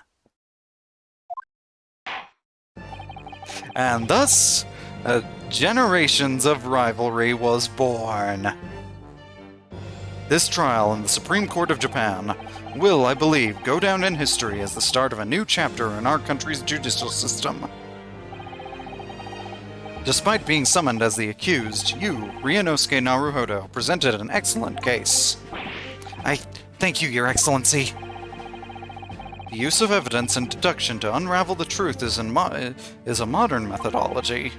After all, it has only been a few short decades since our country opened its doors to the wider world. But the Western ideas of science are rapidly gaining acceptance here. I feel sure that science will soon bring new methods of investigation and new procedures of justice. A new future of law awaits. But what it will look like, I cannot begin to imagine. Dun, dun, dun.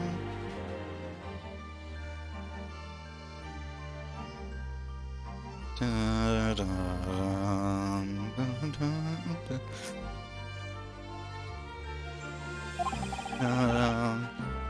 That is for the young to pursue. Kazuma Asogi? Yes. After this trial, you are set to embark on a journey of discovery to the illustrious British Empire. Learn all that you can, absorb everything of the wider world that you are able to, and do not forget to fulfill the mission imposed on you.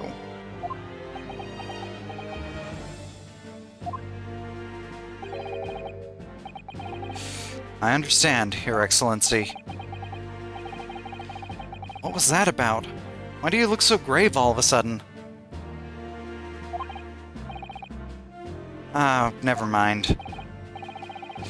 As for you, Ryunosuke Naruhodo, Oh, yes? in you I sense, how can I put it, unusual potential. I very much look forward to seeing how you carry that onwards. Thank you, Your Excellency!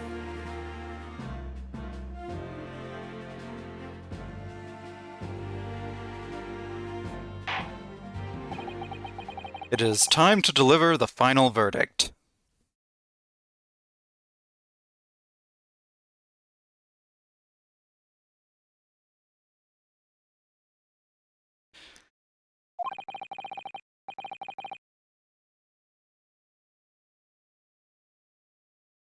I hereby find the defendant, Ryunosuke Naruhodo,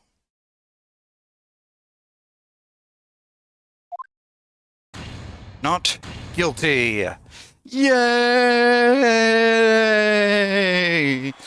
Oh, they got little Sakura petals. That's nice. That's a nice touch. It's usually confetti, but...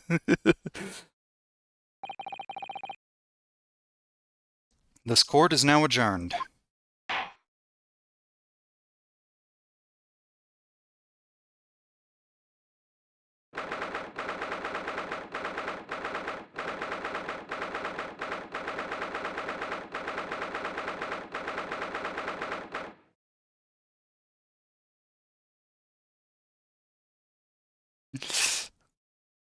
22nd of November, 2:46 p.m. Supreme Court of Judicature, Defendant's Antechamber 5.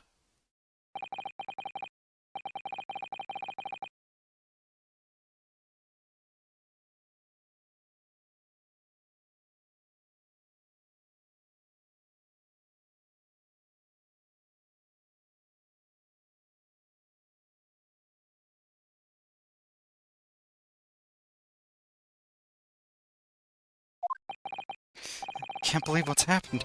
I made it. I defended myself and made it through that horrendous trial.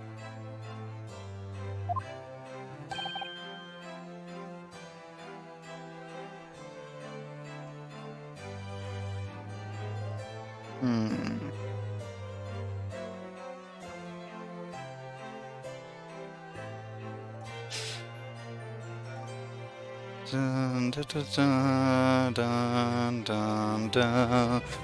Ryunosuke, you finally pulled it off.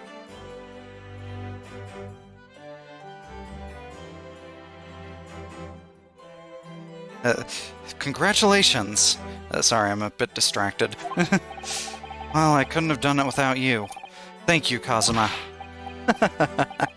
No, it was a pleasure to watch you at work. So, you owe me an extra-large sukiyaki from the place on Yume University Street. Don't forget. Good afternoon. All your hard work has certainly paid off. Oh, no. That was a very wrong voice. Congratulations to both of you for providing Naruhodo-san's innocence. Ah, our trusty judicial assistant. He worked hard for that result too, you know. Oh no, I didn't do anything. Thank you so much. If we hadn't had that research report of Miss Brett's, I don't know how things would have turned out. Your kind words should really be for my father. I was simply doing as he asked. It was his idea for me to go to the university and investigate. Your father? Oh yeah, of course. Forgive me for intruding on court proceedings, Your Excellency. Susato Mikotoba, a judicial assistant to the defense.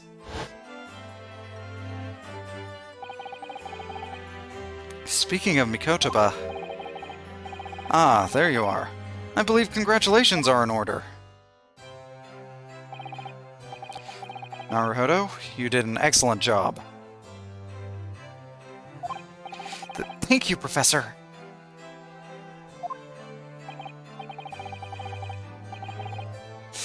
Oh no, it's I who should be thanking you, after all.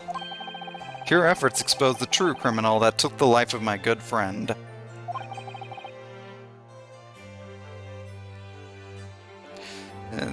Good friend? Oh yes, you mentioned that before. It was you who actually invited Dr. Wilson to Yume University, wasn't it? Yes, that's right. Professor Mikotoba studied overseas himself. He went to study forensic medicine in Great Britain. Presumably, that's when you met Dr. Wilson? Exactly. In those days, we worked together in the same hospital. Oh, you worked together? I've never heard you mention that before. Well, it was a long time ago now. Besides, it's your turn, Asogi. Great Britain is a magnificent country. It leads the world. In science, medicine, engineering, culture, and of course, in law. Watch and learn, my boy. See what's happening in the world's largest melting pot. I will. I'll learn all that I can. I swear on this, the spirit of the Asogi clan. You're not taking that sword to Great Britain, are you? Of course I am. A Japanese man's katana is his soul. This blade shows me where I need to go. Well, good luck getting through customs with that. And cuts down anything that's in my way. Please don't kill the customs officers. Yes, I have definitely seen how sharp it is already with my own eyes. Seriously, Kazuma, you almost cut me down with that wild swinging there. And I mean, it's impressive that you managed to get rid of Ouchie's top knot, but seriously, I had to duck out of the way for that, man. That reminds me, what's happened to the woman? To Giselle Brett, I mean. After all, she is guilty of murder. Ah, yes, her. It's not easy to tell you this, but... What do you mean? Surely she's going to face trial herself now. She's the true culprit, after all, and we proved beyond a shadow of a doubt that she did it. She even admitted to it. She will be leaving Japan in the very near future. For Shanghai. What? What? Shanghai? Giselle Brett will not appear in court again in this country. I'm certain of that. What? But why not? It's a matter of consular jurisdiction. Ooh. Yep, that's lightning I hear outside. Inspector Hosonaga. It was a hard-fought battle in the courtroom today. Very impressive to watch. I must congratulate... But what's this all about consular jurisdiction? We cannot try this particular foreigner for her crimes here in Japan. Well, why the frick not? Why what? We can't try her? But then who's going to bring her to justice? A British consular court will hear her case, somewhere far away, where our voices can't be heard. But why a consular court? Professor, I simply don't understand. I thought consular courts were a thing of the past now that we signed the Friendship Treaty. Yes, in normal circumstances, you're right. Then, so long as this is not a serious incident of a highly political nature to our respective governments, they can't invoke a consular court just like that. Oh, can't they? Yes, she's a student, but it doesn't justify our governments making secret agreements about her fate, does it? Something strange is going on. So Miss Brett can't be held accountable for her actions here in Japan?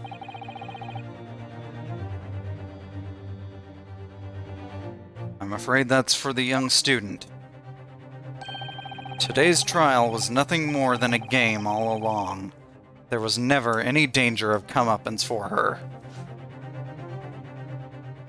Oh. Okay. Well, if she's gonna come up for round 2, then... I'm gladly willing to put her in her place again.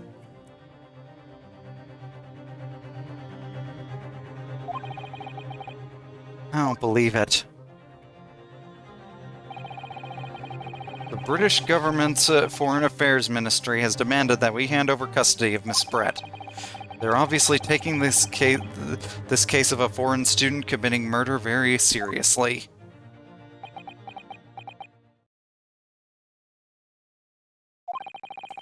But it's all going to change from now on. We can make it change. This is a time of great turmoil. This new era heralded by the start of the 20th century. One day, I have no doubt, that woman will receive the judgment she deserves. Yes, change is coming.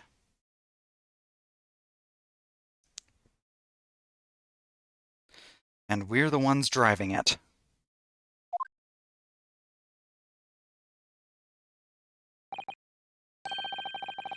Well, I think that's enough seriousness for now. This evening calls for a celebratory drink. But Professor... You're right. This is no time for gloomy faces. We should be celebrating Ryunosuke's not guilty verdict. Let's start having some fun.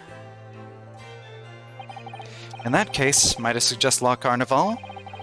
As the head waiter, I should be delighted to provide you with ample food and drink. You're a detective, Hosonaga-san, aren't you? I take my job very seriously.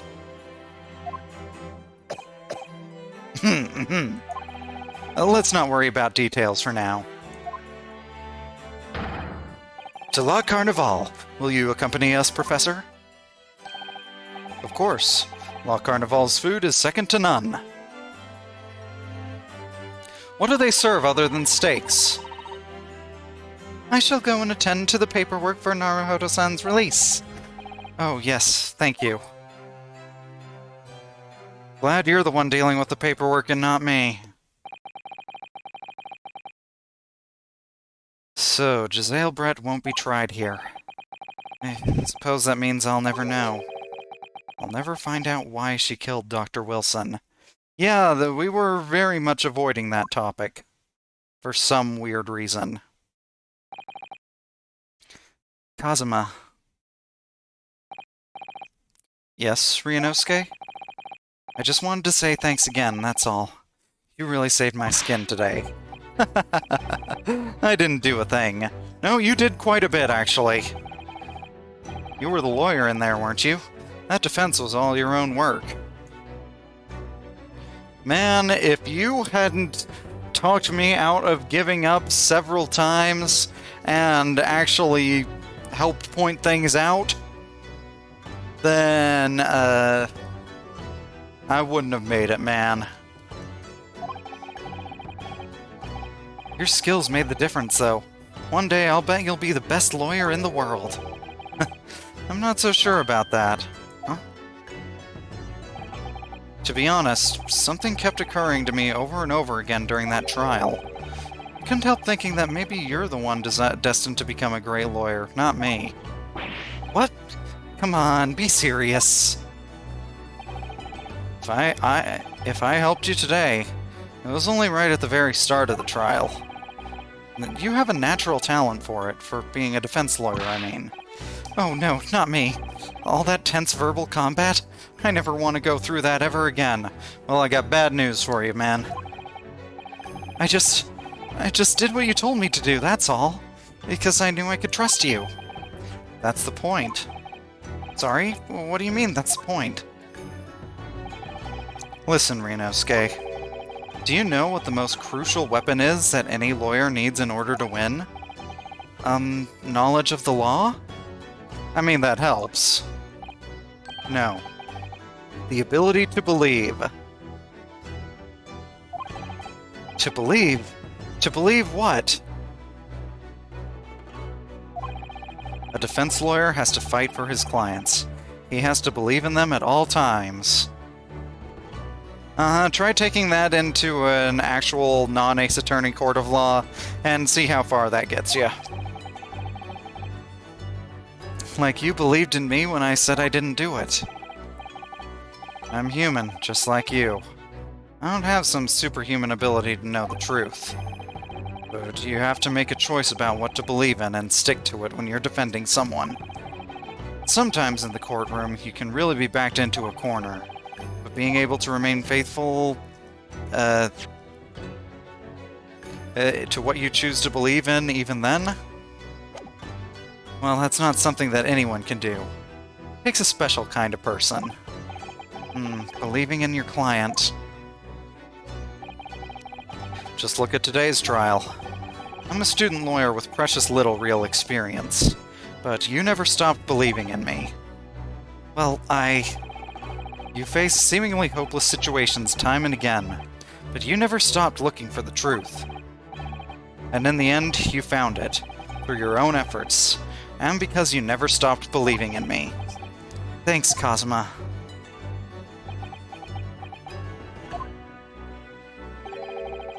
There's something I want to ask you, actually, Ryunosuke. Well, it's a favor, really. It's something very important to me. It sounds serious. What is... Ah, you're still here, are you? Oh, Inspector Hosonaga! I've arranged some rickshaws for us. Let's go. Thank you. We'll be right there. Let's pick up this conversation again later. We should be celebrating right now. Your first court victory. And your study tour to Great Britain, don't forget. Ah, yes, that too.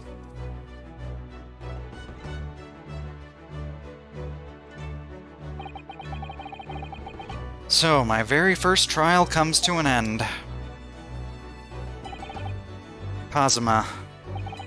Professor Mikotaba. Suzato-san, who acted as my assistant.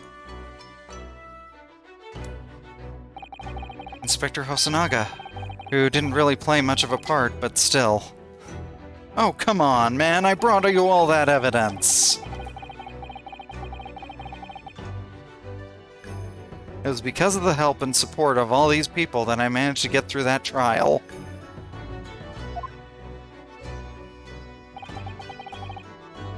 But more importantly, Kazuma hadn't yet managed to ask his favor of me.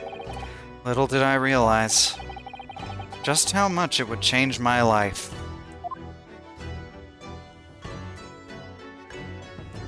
Case 1, end.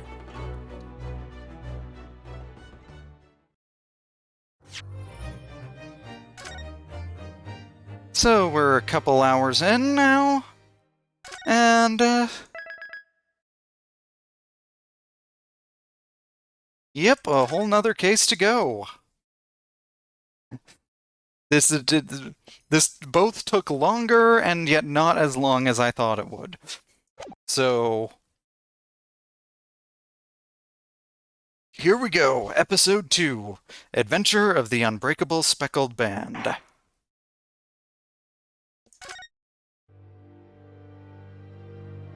Let's go! Dun, dun, dun. In a corner of that small, dark room, Sholmes and I waited with bated breath. In time, there came from the ventilator a hiss and a soft, almost growl-like sound. Aha! Sholmes sprang into action, lashing furiously with his cane at a point in the darkness. "You see it, Wilson?" he yelled, his tense voice reverberating through the air. I raised my dark lantern shutter, and the room slowly came into view. Sholmes was staring intently at one particular corner when he started whispering to me. The victim's most perplexing final words. The speckled band. I believe this is the terrible coil to which she referred, Wilson. In front of us was an enormous Oh boy. dagger, its fangs Snack. bared as it threatened to strike. It truly was the most terrible speckled We got band the snack. I had ever seen.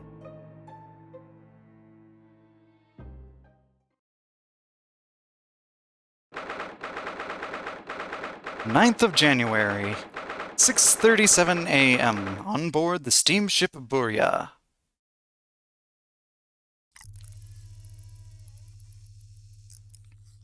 So then, let us unravel this mystery and discover what events led to this curious murder.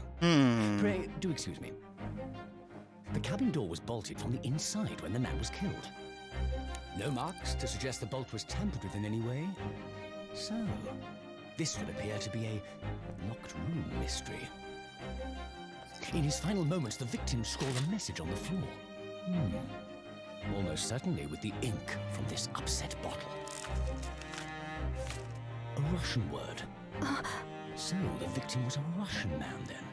And the letters are well formed, suggesting it was compos mentis at the time. This is a most extraordinary script. And evidently not penned by the same hand as this message. In fact, I deduce it was written by someone of a different nationality.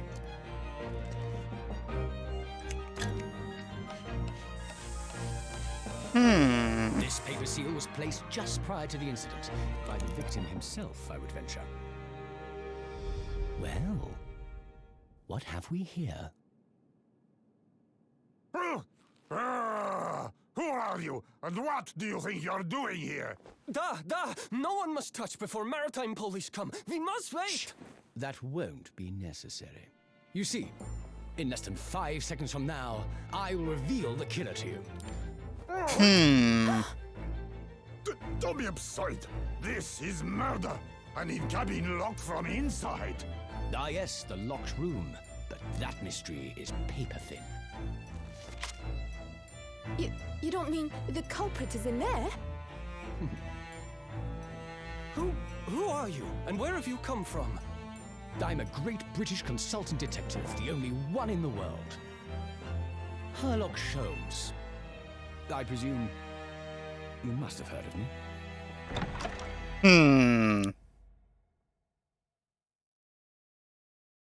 They totally didn't change my name around just to avoid copyright.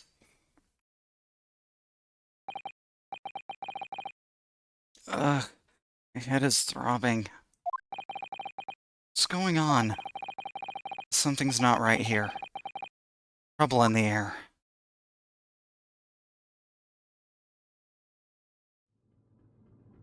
Huh? Wait, I can't move. Oh, frick. What the? Why am I in handcuffs? So, you wake up now, Oh, no. So... we had to drag you out of the wardrobe. I do not believe how you could not wake up. You are a true cold-blooded man. You found me then. Duh. We found you. And now you pay, criminal. How long are you hiding in that tiny wardrobe, sorry.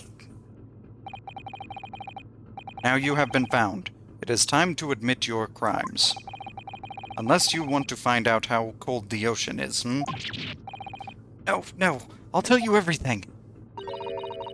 There's only one thing I'd like to know from you. Isn't that... why did you do it? Why did you take his life? Again? Miss Susato. Miss Susato. Wait, what did you just say? Take his life?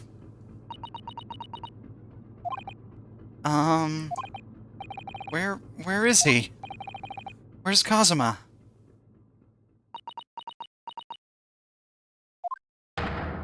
Ah, you pretend you do not know. You are a wolf in the sheep's pelt. You are the killer. Do not try to make excuses. What?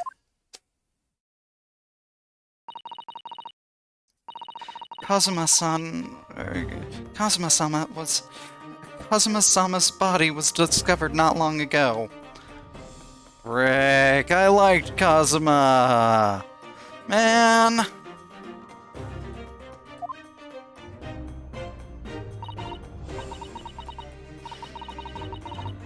Here, in this very cabin, that was bolted shut from the inside. His body? Please, do not try to tell us you were doing this terrible thing in your sleep. Kazuma's dead? But he can't be. These handcuffs. Surely you don't think I have to know. Why did you take Kazuma-sama's life? Answer me, please! No. No! Not again! Kazuma. It was just 2 short weeks ago. Are you sure about this? Won't we get in trouble? Don't you find it fun being a stowaway? Besides, how else could you come to England with me to study? It was really something else when they brought your luggage in here earlier, though. The way that Russian crewman just tossed your traveling case onto the floor, I thought I was gonna die. Yes, I still can't quite believe that. I really didn't think you'd be able to fit inside my trunk. You must be even less of a man than you look. Oh, rude! Hey! Honestly, I thought I'd broken every bone in my body. Well, it's a good thing they haven't invented X-rays yet.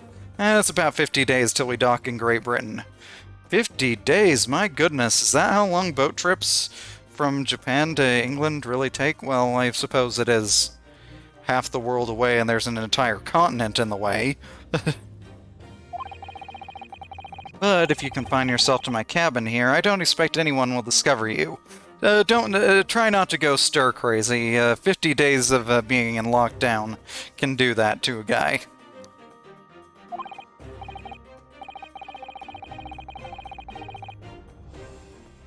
I hope not. I get the feeling those Russians wouldn't be very forgiving of a stowaway.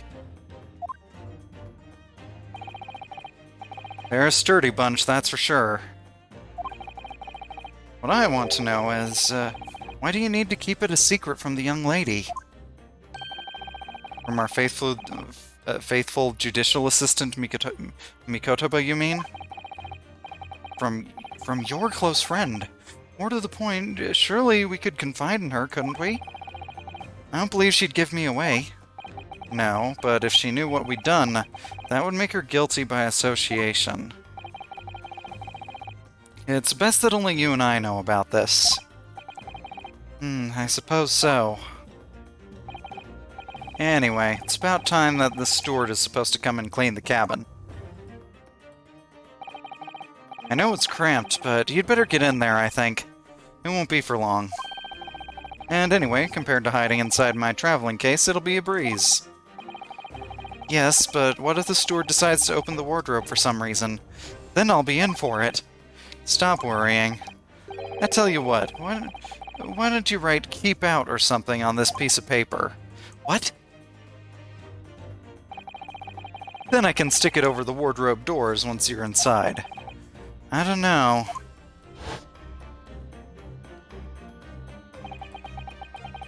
Only been at sea for about 15 days. How can this have happened? We were supposed to be going on this adventure to England together.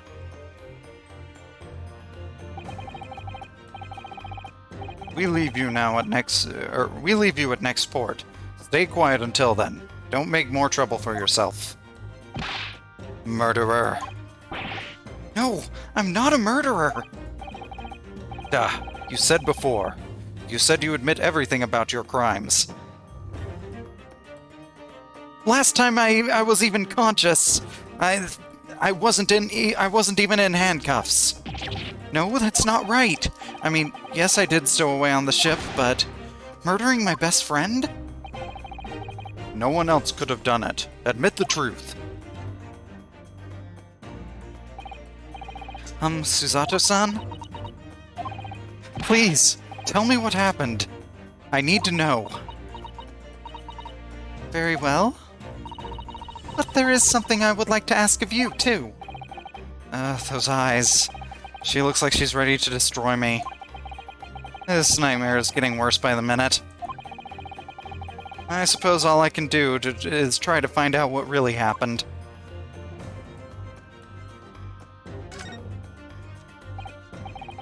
He really has been killed, hasn't he?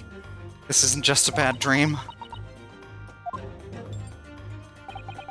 And these handcuffs. They think I did it? They think I'm Kazuma's killer?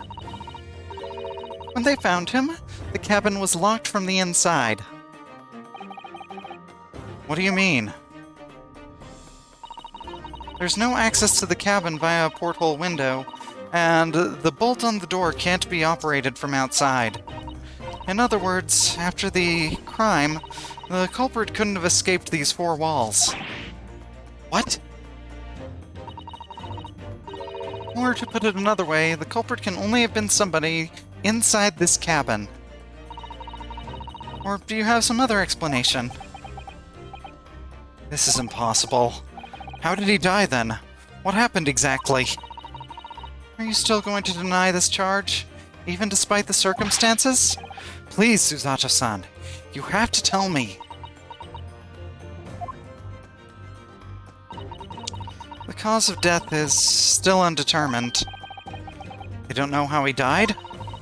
The ship's doctor is examining the body, but of course he has no post-mortem analysis experience.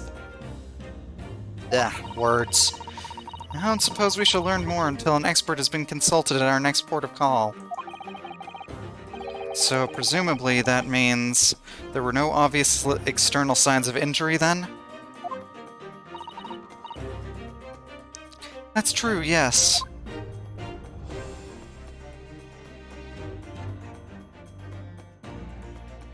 Dun, dun, dun, dun. And about the incident.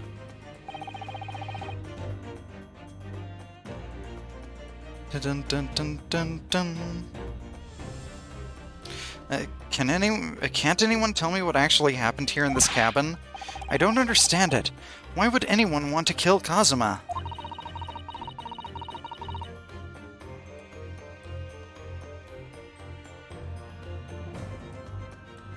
Dun, dun, dun, dun, dun, dun, dun, dun.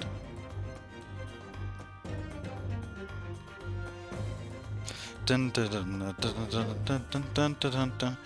Presumably that's something you know the answer to better than anyone. Please. Whatever you say. You were here in the cabin after all. Well, yes, I was, but...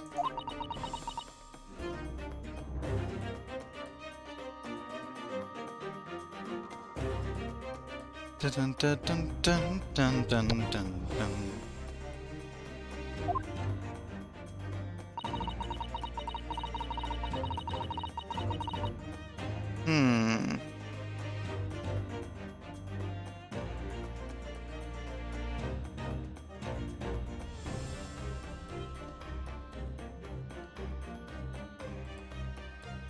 He would always wake up before dawn and do his training first thing in the morning.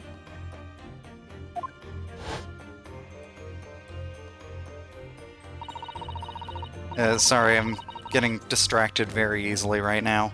I was waiting outside his cabin, and I have every day as I have every day so far on this voyage. But this morning, he did not come. I could sense that he wouldn't.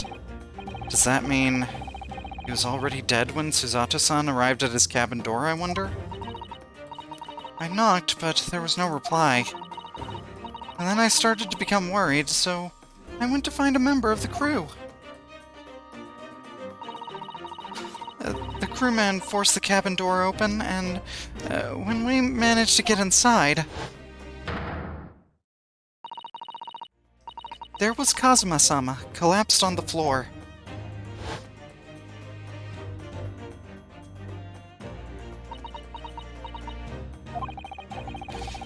And the white tape there now shows exactly where he was found, I suppose. I had no idea anything had happened. I must have been asleep in the wardrobe somehow. I wish it wasn't the case, but that's just very hard to believe. This is all very hard for me to believe, too. Trust me. Now I've told you everything that I know. So it's my turn to ask you a question. Yes, alright. It's not gonna be, why did you do it again, is it? My head feels so heavy. It's still throbbing like anything.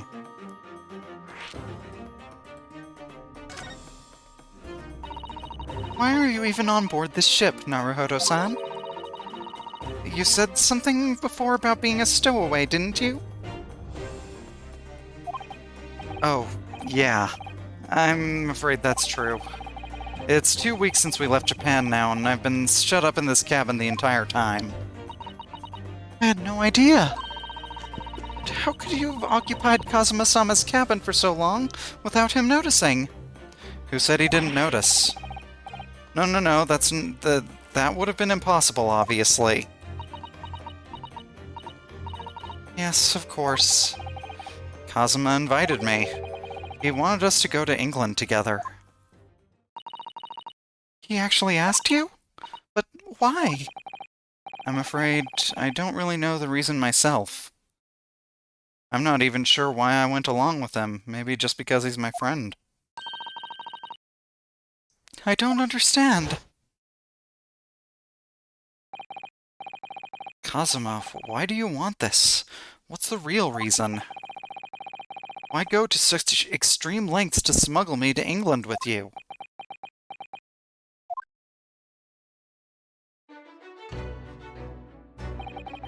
It's an idea that's been on my mind ever since the end of that incredible trial.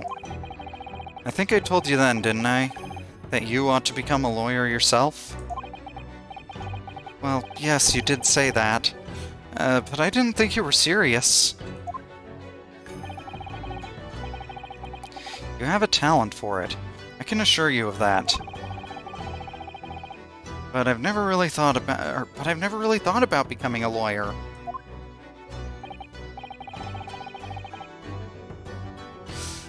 Well, that's something you can decide for yourself. London is at the spearhead of cultural development, the center of the world in many ways.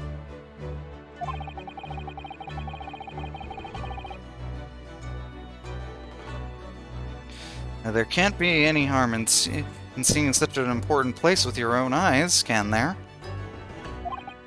Well, no, definitely not. But on a personal level, if you were to become a lawyer, then... Then what? Nothing. Forget it. It's never nothing.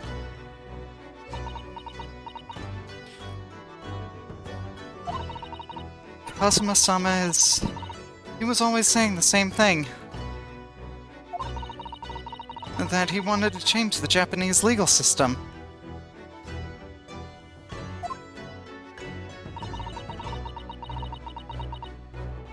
Perhaps he thought that he could do that with you.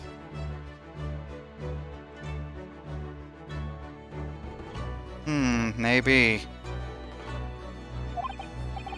Yes, maybe. Well... Dun, dun, dun, dun. Dun, dun, dun, dun, dun. Something's still bothering me a little.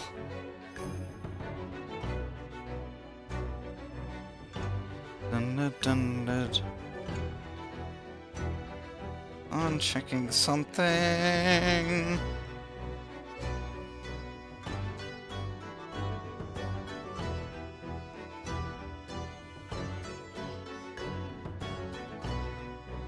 Dun dun dun dun dun dun dun dun dun dun dun.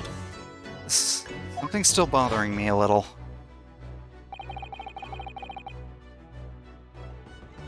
The look in his eyes, then.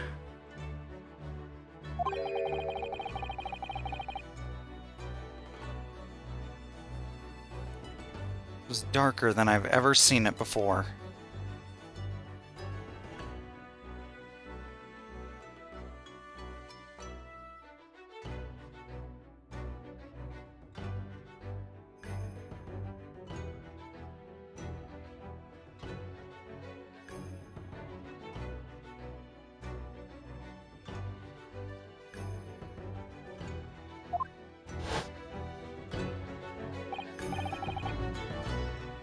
Susato-san? I'm sorry that we kept it a secret from you. My stowing away on the ship, I mean. If I know Kazuma-sama, I expect he was trying to protect me. To avoid me becoming guilty by association. Yeah, that's exactly it.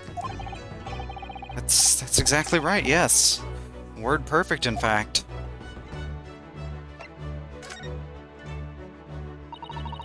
If you're not the culprit, then tell me. What happened last night here in the cabin? I don't know, I was sleeping. Thing is, I don't really remember. Kazuma brought me something to eat, just like he always did.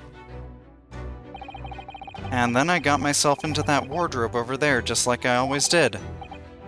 It's very cramped in there, and not a great eating place, but...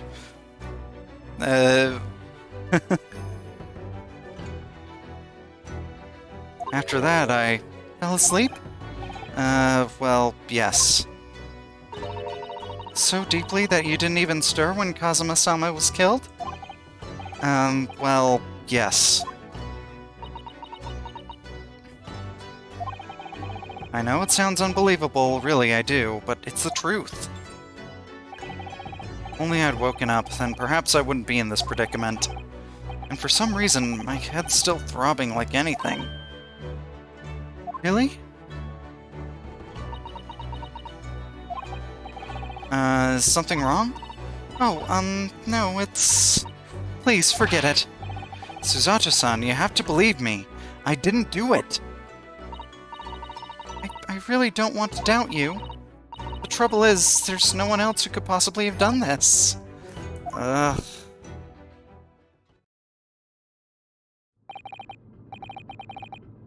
Azuma, I don't understand. Why? Why did this have to happen? Oh, I can't take this. Don't try to go anywhere. You're the perpetrator of this crime. You can't leave. I can't allow that to happen. I'm sorry. Kazuma was killed right under my nose here, and didn't do anything to stop it. And now I'm supposed to just sit around, my hands tied, while whoever did this walks free? No, I can't allow that to happen. Well, what do you propose to do, then? Going to investigate. I'm going to find out exactly what happened here.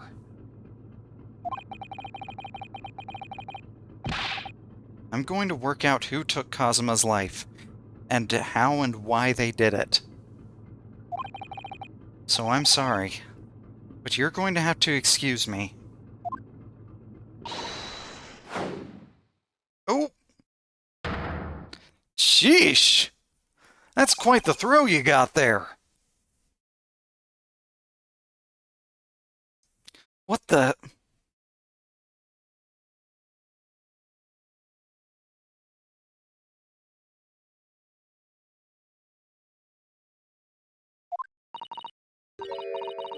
That was a Susato takedown. Susato what? What martial art form is that? I'm going to need you to prove it. Sorry, prove it? Yes, your innocence. I need evidence. Oh boy, well, what do I have in my court record? I've got the university collar pin and the paper steel. Okay, the Kazuma would stick this over the doors of the wardrobe for me. It says, keep out in Japanese, though I'm not sure the Russian crew can actually read it. Okay, was that seal still on when you found me? If not, then how the heck would I have put it on from the inside? But how am I supposed to... Have you forgotten already what you achieved just a few weeks ago? You successfully defended yourself in a court of law. Ah, I see. She's expecting me to present some conclusive evidence. I have to get Susato-san to believe me. I'll show her some evidence right now that proves I'm not guilty of this awful crime. Yes! Tell me, when I was discovered in the wardrobe before, was this piece of paper stuck over the doors? Oh, yes it was. I remember clearly. I thought so. Kazuma always put it in place whenever I went to sleep in there. Just in case the cabin steward or another crazy member decided to... or... another crazy member...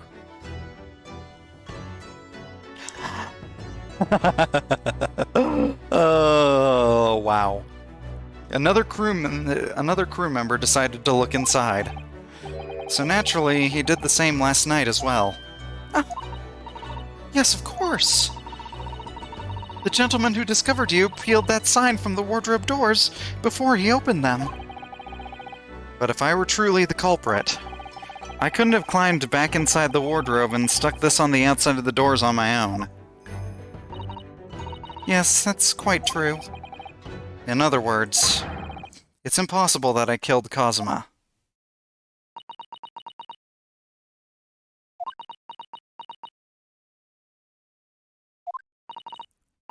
Well, even if you are sprawled hopelessly on the floor, I can see why Kazuma-sama thought so highly of you. Thank you, Susato-san. Now, do you think perhaps you could help me up?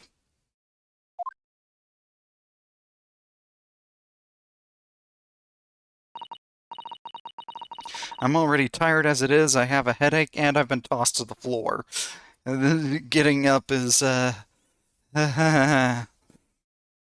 in light of that evidence, I don't see any reason why I should stop you from investigating in here, at least. Thank you. So you finally believe me? I'm sorry, no. What? I'm not sure yet. I can't rule out the possibility that you used some sort of conjuring trick to put the sign back in position. Susato, what?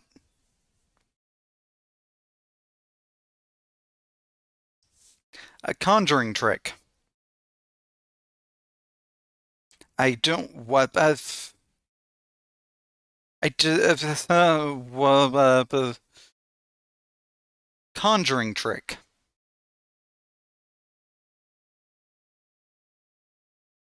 Susato, who the heck do you think I am? No, I'm not Kamina.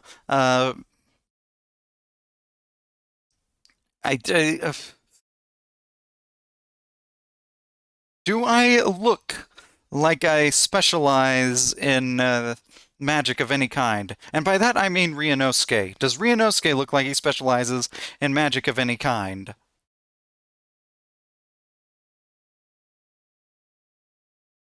I mean, I guess you can't really judge these things off of looks, but still.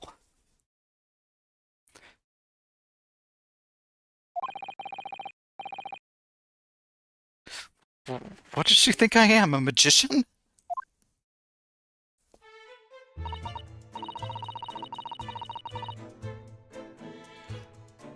Dang it, Susato, I'm a college student, not a magician. No. For now, I suggest you investigate as thoroughly as possible in here. I'll do the same. Alright, let's get to work, Susato-san. Please, don't misunderstand me. I still have my doubts. Oh. I shall be watching you to make sure you do nothing that might disturb the crime scene. I wouldn't want you using your conjuring tricks to destroy evidence, for example. Right. Well, anyway, I should make a start on investigating in here. Examine everything I can. Kazuma, I swear, I will avenge your death.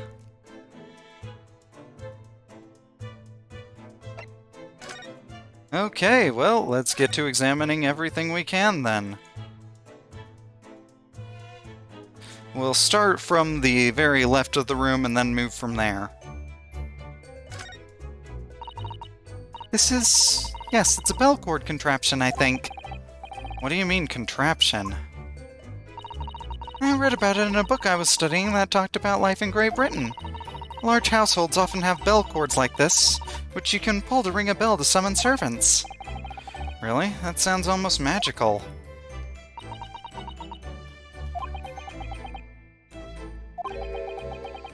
Shall we give it a little try? Yes! In the entrance of cultural research, obviously! Is now really the time for that?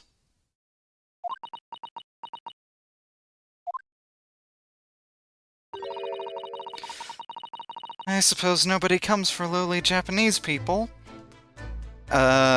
This area is literally a crime scene, Susato. No, I'm sure it's just that everyone is busy, that's all.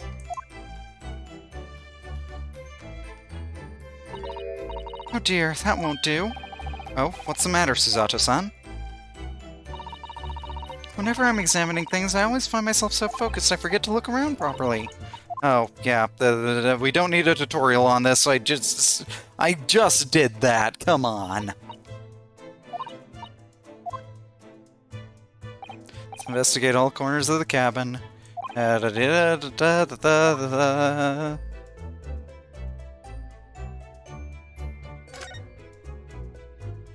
What's this up here? I think that's some kind of opening for a ventilator. A hole through which fresh air can circulate into the cabin. Isn't that a little odd? What do you mean? Well, this ventilator, if that's what it is, looks like it must connect to the next door cabin. Yes, it would appear to, you're right. But if its purpose is to allow fresh air into the room, surely it should be connected to the outside, or no. Purpose to allow fresh air into the room, surely it should be connected to the outside. That's true. Perhaps it's so that rain and spray don't find their way in when the seas are rough, or something like that? I suppose. Maybe that's it.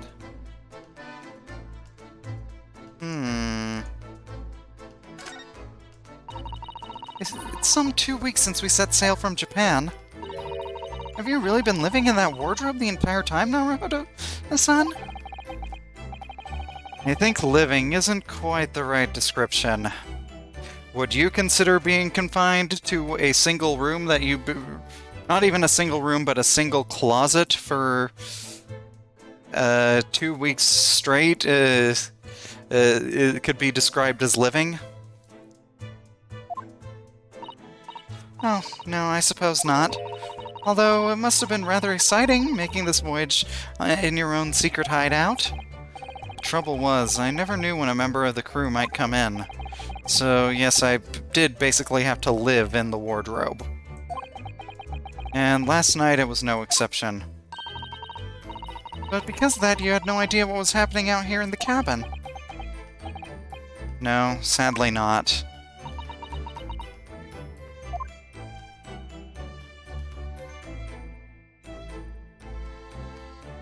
Sheesh.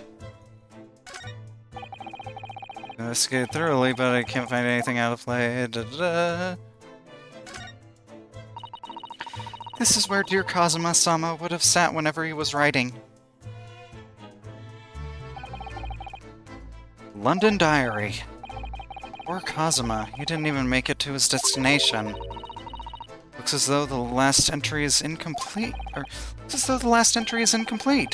Which means, what? He was in the middle of writing it when the incident happened? Let's see what it says. It could be a valuable clue. Yeah! That's out of the question! What? Kazuma-sama may have departed this world, but you must not read his private thoughts. It might be relevant to the case, Susato. What if it's something important? Something... exactly.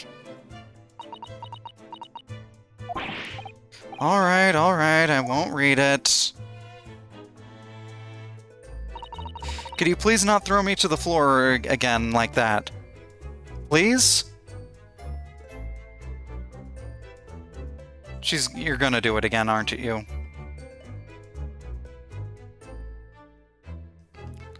Poor Kazuma-sama. I don't like prying into people's personal matters either. But in this case, isn't the need for clues more important?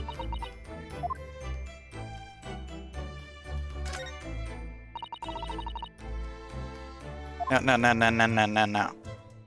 We just went through that. Come on.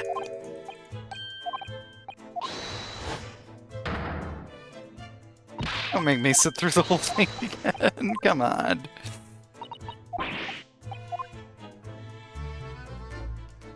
Dun dun dun dun dun dun dun dun dun.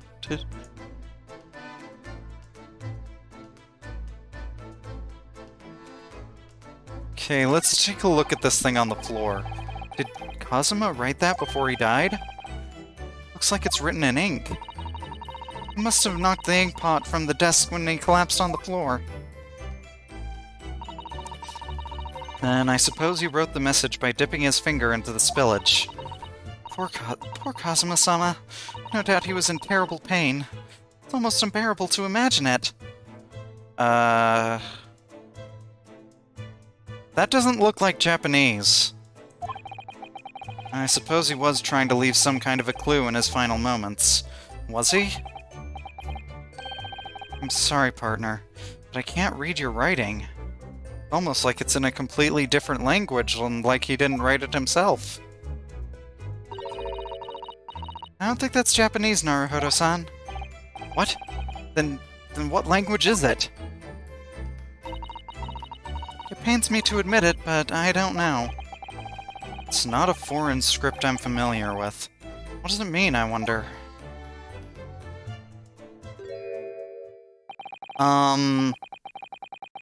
Who's that? He wasn't there a minute ago. As far as I can tell, it looks like he might be European. Oh, how did he... You've noticed the man too, have you? I have no idea who he is or how he got in here, but he looks suspicious and tall. Suspiciously tall! Ryunosuke, do you have something against tall people? Naruhodo-san, don't tell me. Do you really not know who that is? Well, no. I don't have any foreign friends or acquaintances at all. The last two people I met who were actually foreign, one is dead and the other's a criminal who tried to get me frickin' thrown in jail. He doesn't look like a member of the crew. There's something very unusual about him. It might be the way that he's sitting on top of that desk. He's investigating Kazuma's desk, or is he just playing on it? I can't really tell. Well, in that case, we simply must talk with him. Am I just imagining it, or does Susato-san look almost uncontrollably excited? By the way, I expect that you've noticed already, but just in case, if you press space on people when they're in the crosshairs, you can converse with them. Da-da-da. Oh, please do.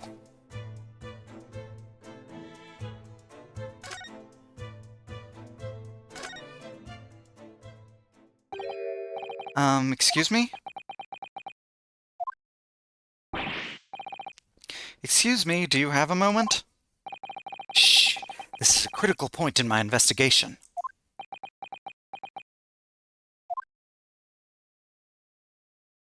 Maybe I should leave him alone. He seems a little unfriendly. Yes, perhaps that would be for the best.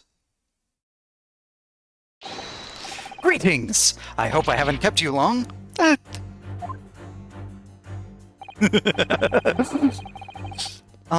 What exactly were you doing on Kazuma's desk just now?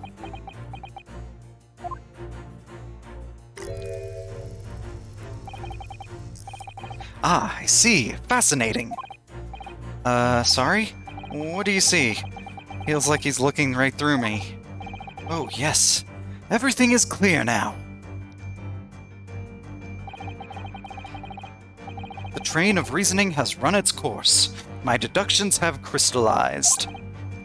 You have been in Afghanistan, I perceive. Just recently returned, if I'm not mistaken. What?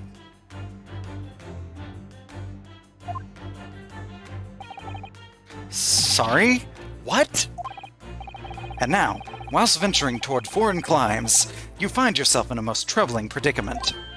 Oh, well, that's true at least. But how? How the deuce did I know that, perhaps? It was really a most elementary deduction, hardly worth explaining. Please explain. Have you perhaps managed to deduce anything else? But of course, a great many things. There is no mystery, my dear madam. For example, you have fled your native land of Russia, being, as you are, a merciless revolutionary. What?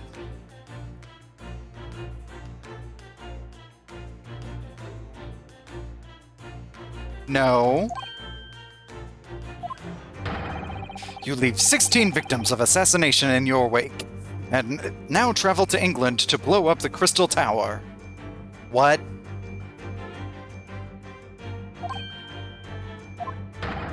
And when the beribboned occupant of this very cabin discovered your identity, you ended his life too. What? Yes, I believe that summarizes the facts beautifully.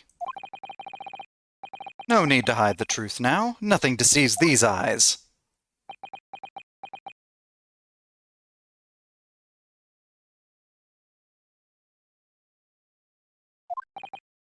Just to be clear, you are talking about me, are you?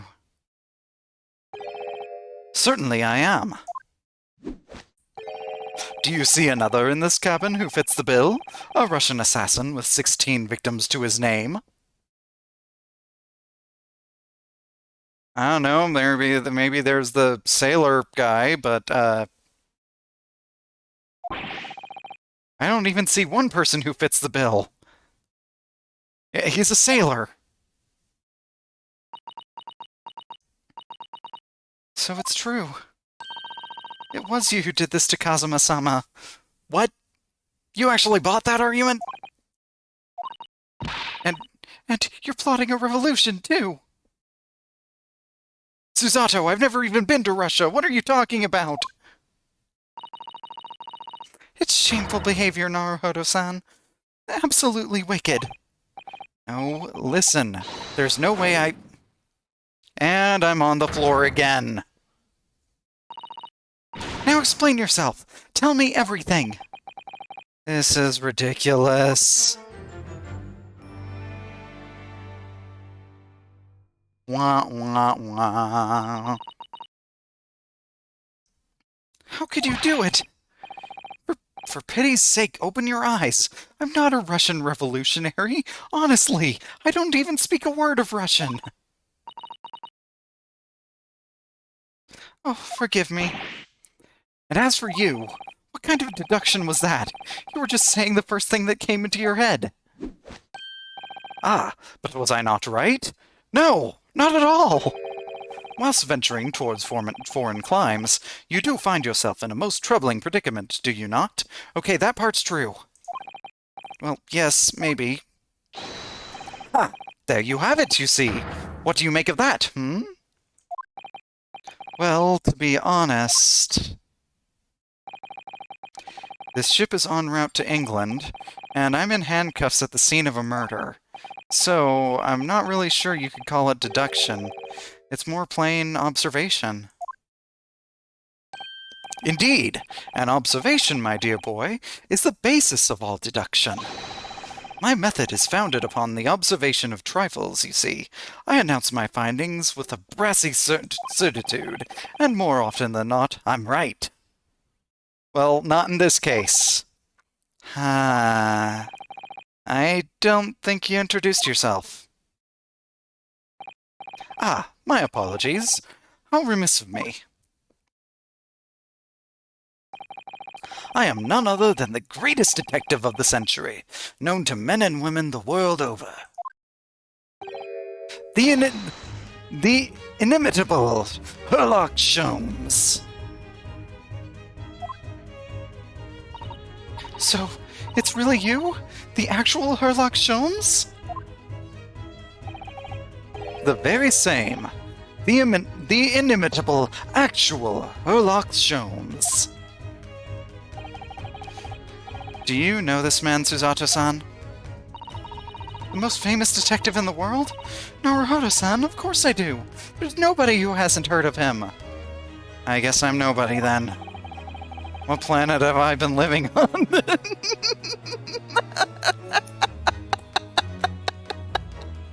That's even better. We must ask him what he's deduced. He will have worked out the entire case already, I'm sure. Really? Why do I feel uneasy about this?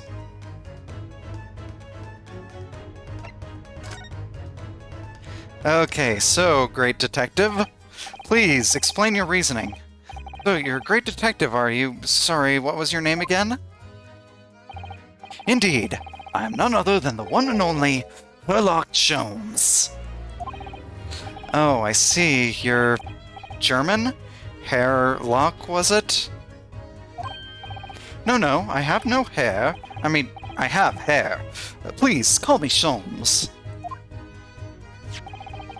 You can read all about my exploits in this exciting London publication. Oh yes, Ranced Magazine, full of wonderful short stories and interest articles from Great Britain. I never miss an issue. I have it sent from England especially. Ah, yes, here it is. The Adventures of Sherlock Holmes. So, you're the protagonist in a series of short stories then? Did you really buy into your own hype that much? Indeed I am! And you've read so many of your own stories, you've started to think you really are a detective. Oh! Make no mistake, I am not the poor, deluded fellow you take me for. Your inference is backward. Backward?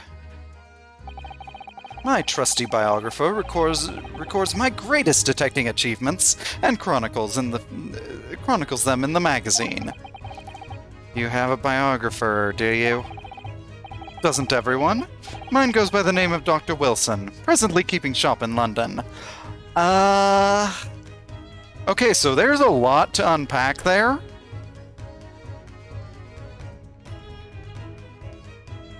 One, no, everyone does not have a biographer following them around. And even if everyone did have a biographer following them around, then wouldn't the biographer be following that biographer, and then another one following that one, and then just an endless line of people? I don't know. Also, Dr. Wilson, huh? Yeah, about that. Dr. Wilson? I must say, thanks to that publication, I've been fantastically busy of late. Why, this very moment, I am returning from Asia, having solved the mystery of a cursed royal crown. What? Really? I can't work out whether I should take this man seriously or not. Deduction, you see, is to me a science, logical reasoning in its purest form. A science? Really? The astute observer notices even the most subtle of reactions in his subject. A furtive glance, a twitch of a muscle, a slight inclination of the posture. Fingernails, arm sleeves, furrows in the skin, all these things are data. Right. And the trained logician makes deductions from this data in the blink of an eye. The ultimate conclusion is, without fail, the truth. As I demonstrated only a few short moments ago. How can he look me in the eye and claim that? So you see, I have a turn for both observation and for deduction and fame. That is what makes me the one and only Herlock Sholmes. Okay. Once again, could you please explain your reasoning for any of this to me? Have you managed to deduce anything about this particular case yet? Have I managed to deduce anything, my dear fellow? Who do you suppose discovered the culprit in his most cunning hiding place? That's right. It was none other than the great detective before you now, Mr. Sherlock, not Sherlock, that's copyright. Please don't copyright block me, whoever. Mr. Herlock Sholmes. Ah, I see. In other words, I'm in these now because of him. When I became anxious about Kazuma-sama this morning, I summoned all the crew members to force the cabin door open. And I concealed myself among their number, gaining entry to the scene of the crime. Yes, luckily for everyone, the great detective Herlock Sholmes was on board. And did the handcuffs seem to be an excellent fit, Mr. Naruhodo?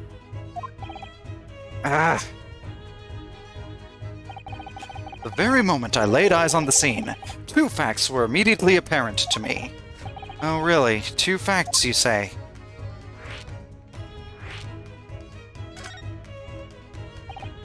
Mr. Sholmes, tell us, please, what two facts were apparent to you when you came into the cabin this morning? Ah, yes, but first, let us be precise. The two facts in question were immediately apparent to me. Yes, yes, I understand. But what were they? Allow me to elucidate. The two facts that I deduced from a mere momentary glance at the scene of the crime were as follows. Number 1. The cabin was locked from within, rendering the escape of the culprit out of the question. Well, you can easily figure that out just from having to bust the door down. You should have noticed that before you even entered the cabin. Number 2. The victim was Russian and killed following a dispute with an acquaintance. Also wrong. No, that was completely wrong. Hold on, Mr. Sholmes. What made you think the victim was Russian? Observe the dying message left by the victim on the floor.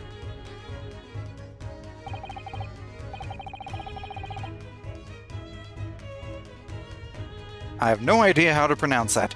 That is the Russian word for wardrobe. Do you really think Kazuma-sama could have left a dying message in Russian? In their final moments, many find their native tongue filling their head. For this young man, Russian. Kazuma was Russian, was he? Initially, I considered Godrob might have been maybe the name of the killer. A certain Robert Gard, perhaps? What? But in the interest of thoroughness, I decided it would be wrong not to look inside the wardrobe there at least. Where you found Mr. Naruhodo sleeping soundly. Quite so. I found you, the renowned Russian revolutionary killer. Why is it that I'm Russian too? I observed that you were wearing the same attire as the victim. In other words, you were acquainted. And if my memory serves, that outfit is the traditional dress of the Russian people. What? Our school uniforms are the traditional dress of the Russian people? I had no idea!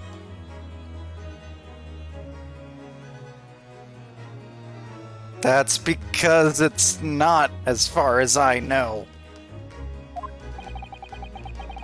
And I had no idea a detective could get something so wrong. I took a photograph of the victim and the message, and that I might analyze it for possible hidden details.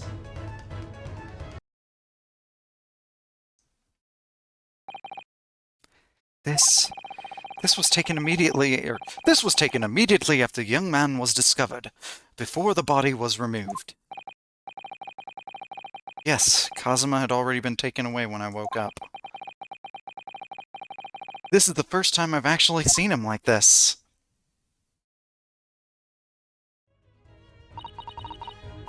Are you alright, Mr. Naruhodo? Oh, yes, thank you. Photograph of the crime scene has been entered into the court record.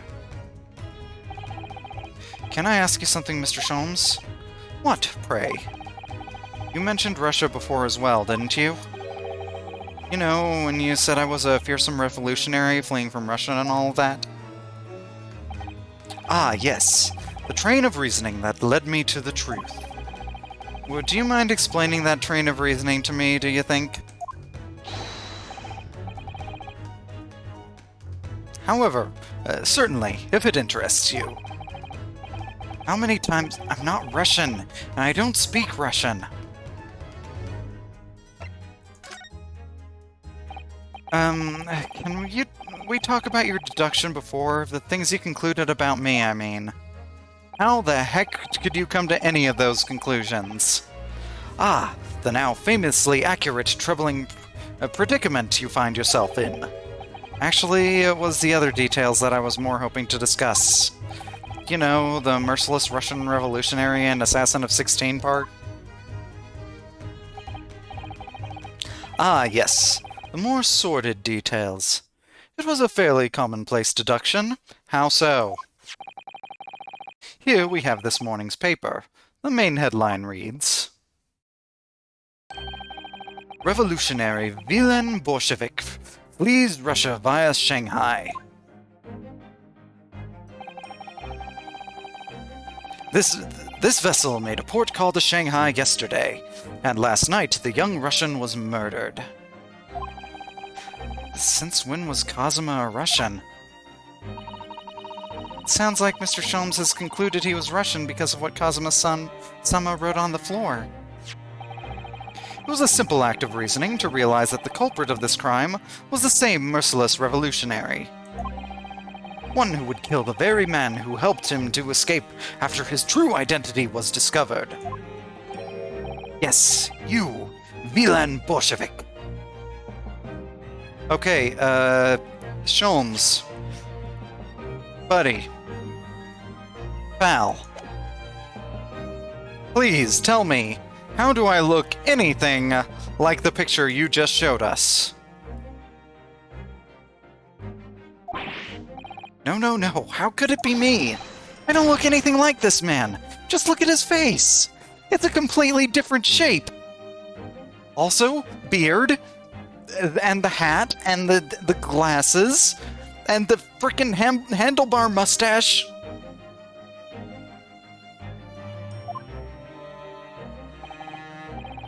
Well, you are a fearsome revolutionary after all. Therefore, you have no doubt learned to revolutionize your appearance as well. Do you even know what a revolutionary is?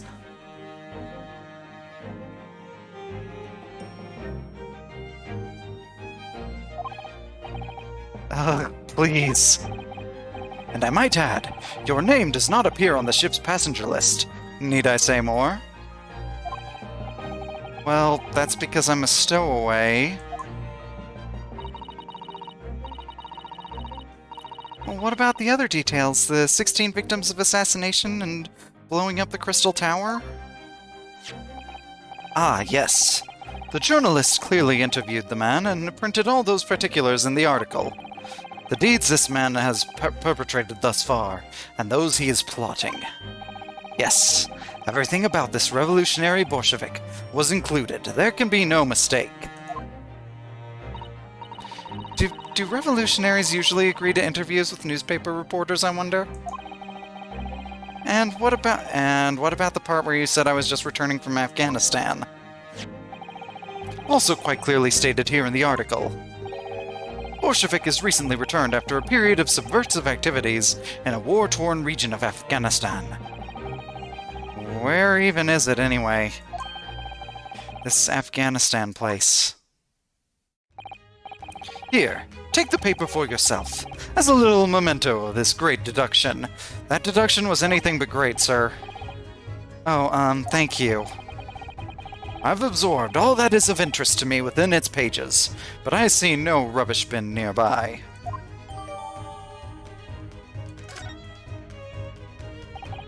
And you may find the article on the back page of interest as well. On the back. Cast your eye over it sometime if the interest takes you, though you may need someone to interpret.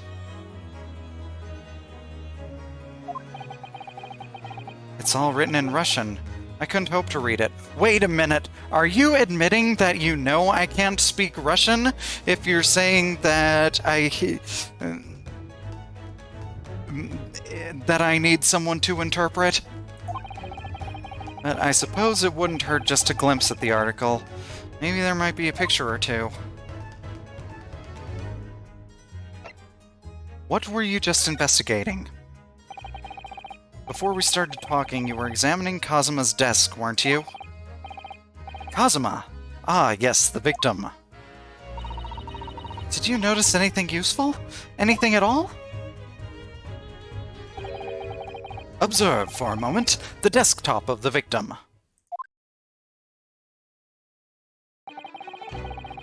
We see that the victim was engaged in penning some text. London Diary. Kazuma was keeping notes of the trip. But I don't think you should read his private writings. It could upset people, and you might end up on the floor. Again. Tragic! And something you want to perhaps elucidate before the act of reading. You mean you've read it already? It is my business to know what other people do not. Yes, believe it or not, I know a smattering of Japanese. Oh, I see. Well, you're about to know what a Susato takedown is.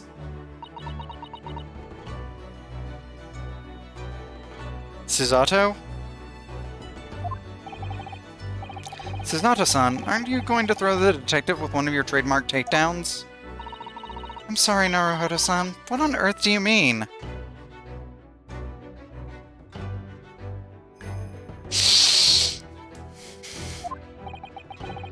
Life is so unfair. Anyway, to return to the matter at hand, namely this diary belonging to the victim. It would appear that the final sentence is incomplete, as if the author were cut short. Tell me, what is the nature of the writing? Pray, be precise as to details. Oh, but I thought you knew Japanese. A smattering, dear boy, a smattering. Sayonara, bonsai, mikado, nado nado. I trust you're suitably impressed. What?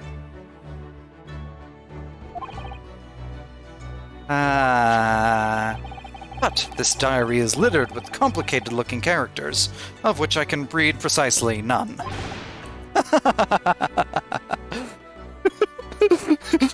Is it bad that I kinda love this guy? So, what was all that showing off about before then? If you would be so kind as to show me, I would be happy to read it to you, Mr. Sholmes. I'm much obliged, my dear madam.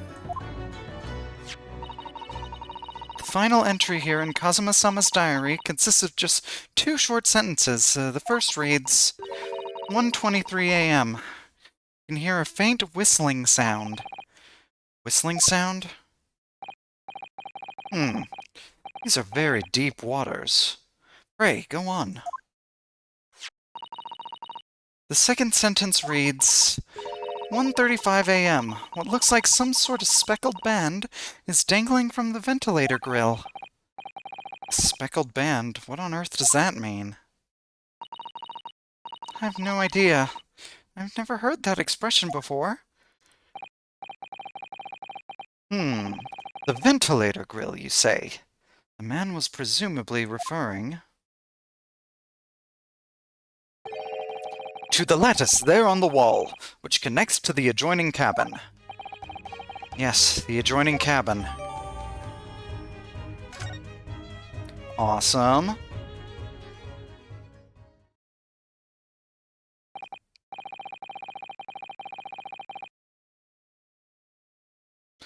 So, I believe I've given you enough to consider for the time being, at least. Do you have somewhere to go? As it happens, the victim's writings in his diary have piqued my interest. The matter warrants further investigation, I believe. And if I am still too long, the seasickness takes hold. Oh, I suppose. You're thinking of investigating the cabin next door, which the ventilator connects to? Great detectives are a curious breed. Our minds rebel at stagnation. We crave mental exaltation. So yes, I intend to investigate. Hence the truth will become clear soon enough. Do you think perhaps that we could go with you? No, that would be somewhat complicated. What? But why? A simple glance at your wrist should reveal the answer. Oh, these. After all, you're the prime suspect in this matter, no? There's no point trying to turn it into a question. Or, there's no point in trying to turn it into a question. You're the one who decided I was the culprit in the first place. Whatever do you mean? I have no recollection of naming you as the culprit at any point. You literally just did earlier!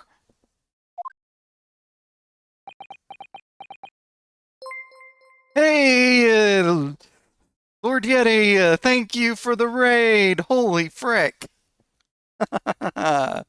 Good to see you. How's it going? Nice to meet you, everyone. If you don't know me, I am the R-Dragon. I tend to stream a lot of RPGs, other story-driven games, like Ace Attorney. For sure, it's going well. How am I? I'm doing pretty all right. It's been very quiet today, so it's, thank you.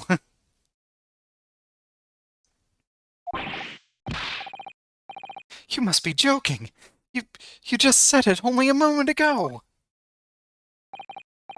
Dear me, you are clearly misguided. I would have no cause to say such a thing. Hey. Awesome.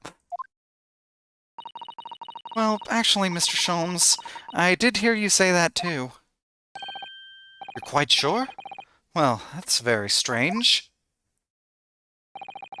I wouldn't have said you had the face of a criminal, you know. Not really. I was just saying what I was just saying the first thing that came to mind, and, not really actually putting any thought into it.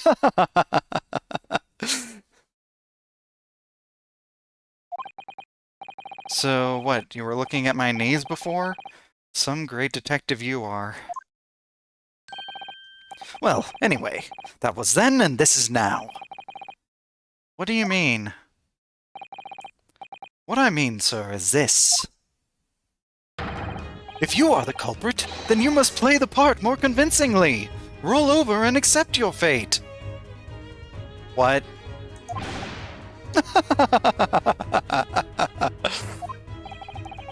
Now he's just being plain rude.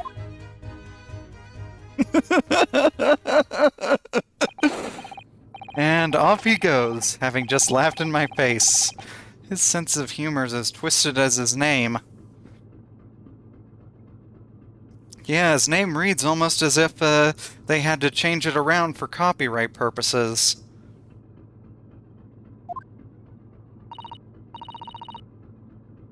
Naruhodo-san, what are you just standing there for? Hmm? We must go and investigate the cabin next door as well. Aren't you forgetting something? What about these? There's no way I can... And on the floor again. How many times is that? 4? 5? After Kazuma-sama spent his dying moments struggling to leave us a clue you're willing to give up? Now you're just going to roll over and accept your fate? As if you gave me any choice in the rolling over part.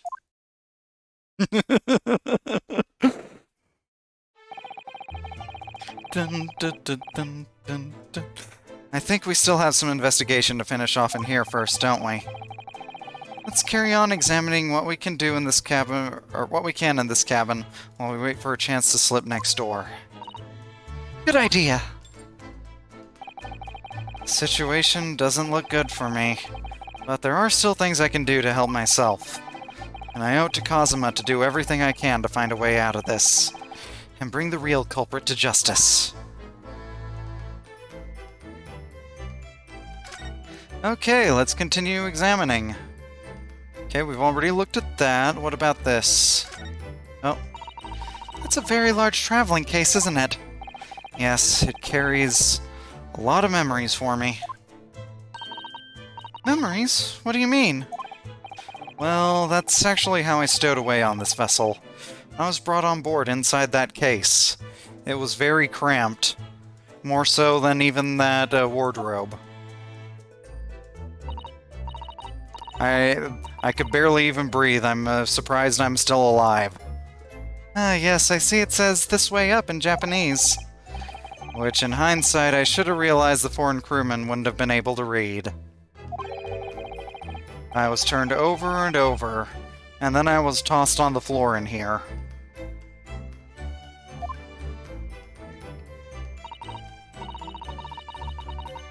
Oh dear, being a stowaway isn't as romantic as it sounds.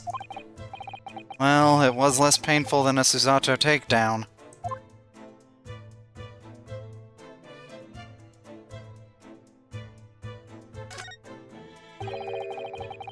Books have fallen over on the shelf. Look, they've all toppled the same way. What's this? A statue of some god of the sea? Although he's fallen over as well. Yes, it's almost as if the whole shelf has been ransacked, and everything mown down at once. I wonder if... perhaps it was Kazuma-sama doing his morning sword training, do you think? Do those look slashed to you? I seriously doubt it.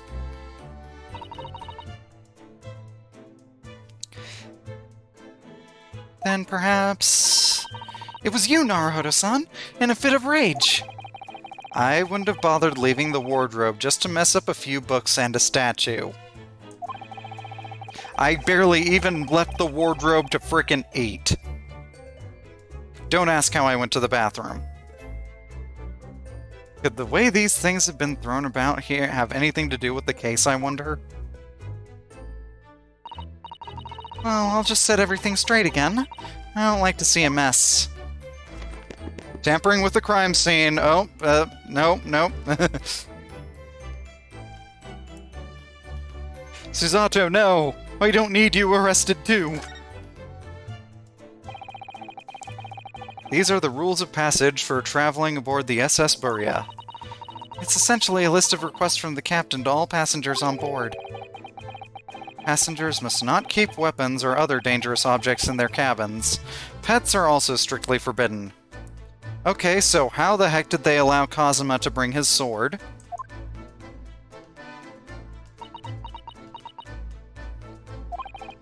What? Why are you staring at me? Oh, sorry. I was just thinking, are you more of a dangerous object or a pet?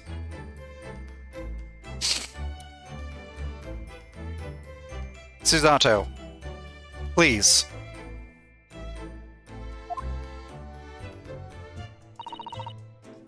I can't decide. Well, one thing's for sure. Either way, I wasn't supposed to be in here.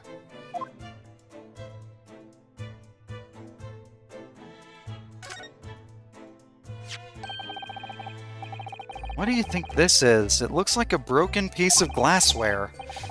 Whatever that thing was, it appears to have broken clean in two. Glass is such a beautiful color. It looks like a cute little Netsuke fastener from a kimono outfit. I'm not sure that sounds like Kazuma. Huh. He wouldn't have secretly carried a cute little trinket like this around with him, would he?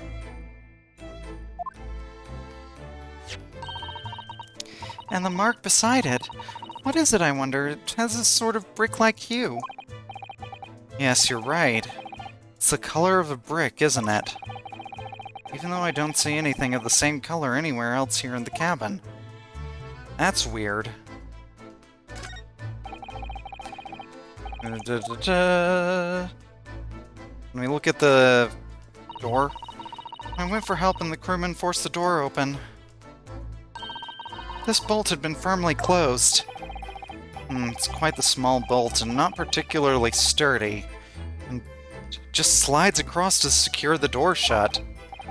Still, with the door bolted, there would be no way to get in or out of the cabin, that's for sure. It's no wonder everyone suspects me. When she glares at me like that, I feel tense all up and down my spine. I remember reading once in a detective novel, the culprit used a needle and thread to draw a bolt across from outside the room in a situation like this. Yes, that's a clever trick, isn't it? I'm an avid reader of detective stories myself. How do you think I heard about Sholmes? But the door of this cabin and its frame are made of metal, and they seal together perfectly. There would be no possibility of using that needle and thread trick here, I'm afraid. She glares at me like that, I feel pins and needles all up and down my spine. Okay, so about that sword. It's Kazuma-sama's precious sword. He never went anywhere without it. Yes, he was always saying that a Japanese man's katana is his soul. I believe he had to work very hard to convince the government to allow him to bring it on this trip. I suppose that shows just how important it was to him. And now he's gone. But I'm not ready to let his spirit go just yet.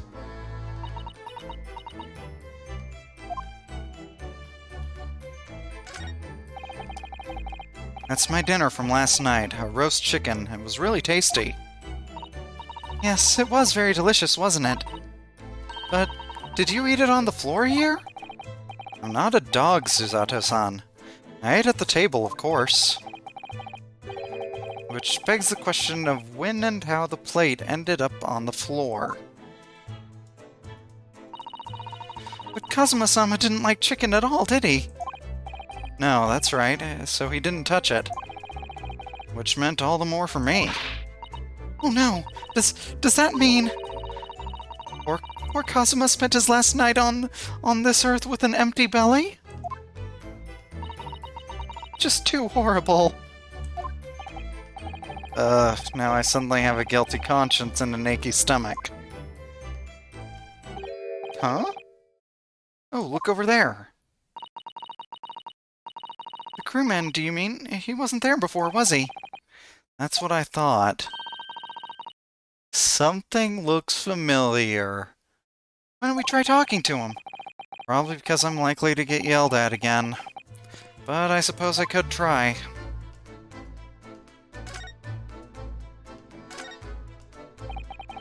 Is something wrong, Naruhodo-san? Oh, no, it's just that crewman standing by the door. I can't help feeling like I've seen him somewhere before. Oh, yes, you're right. He does look familiar. Excuse me, sir? Yes? What can I do for you? Yep, I definitely know him. I recognize that face, but it can't be. It is. I didn't know you were here, Inspector Hosonaga.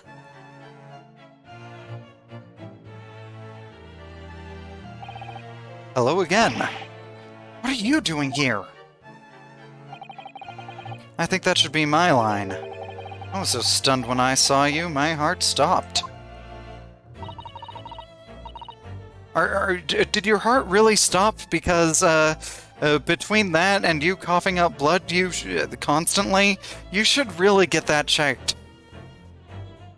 Nearly stopped, I hope. I received some special orders to go undercover as a member of the crew and board this ship. Again? You certainly seem to enjoy undercover work, Inspector. I take my job very seriously. If there's anything I can do to help you, please ask. I never expected to see this man on board. But perhaps his presence can help me out of this hopeless situation.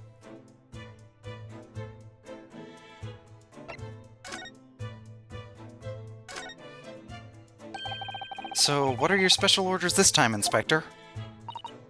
Yes, and why are you dressed as a member of the crew?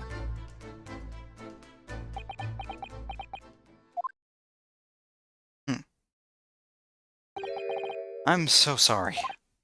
This is all my fault. I take full responsibility. For what?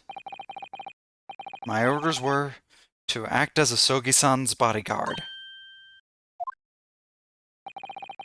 It was Minister of Justice Jigoku who pushed for this overseas study tour to go ahead. And he entrusted me with ensuring that Asogi-san reached Great Britain without being assassinated. Assassinated? How could that even have been a possibility? It's just a college trip, isn't it? Kazuma, what have you gotten me into? I'm not sure. These are complicated times. There are tensions between the world's greatest powers. Minister Jigoku said we should be prepared for all eventualities. This is incredible. I don't believe it. Kazuma-san was assassinated? Obviously, we couldn't give Asogi-san a visible security escort. Which is why I'm undercover now, posing as one of the crew.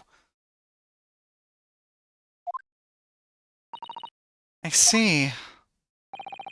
And I didn't take my eyes off him the entire time we've been on board. From morning until night every day. You didn't take your eyes off him, huh? Then how the heck did you miss me? I never imagined it would happen here inside his own cabin. Not here on the first-class deck.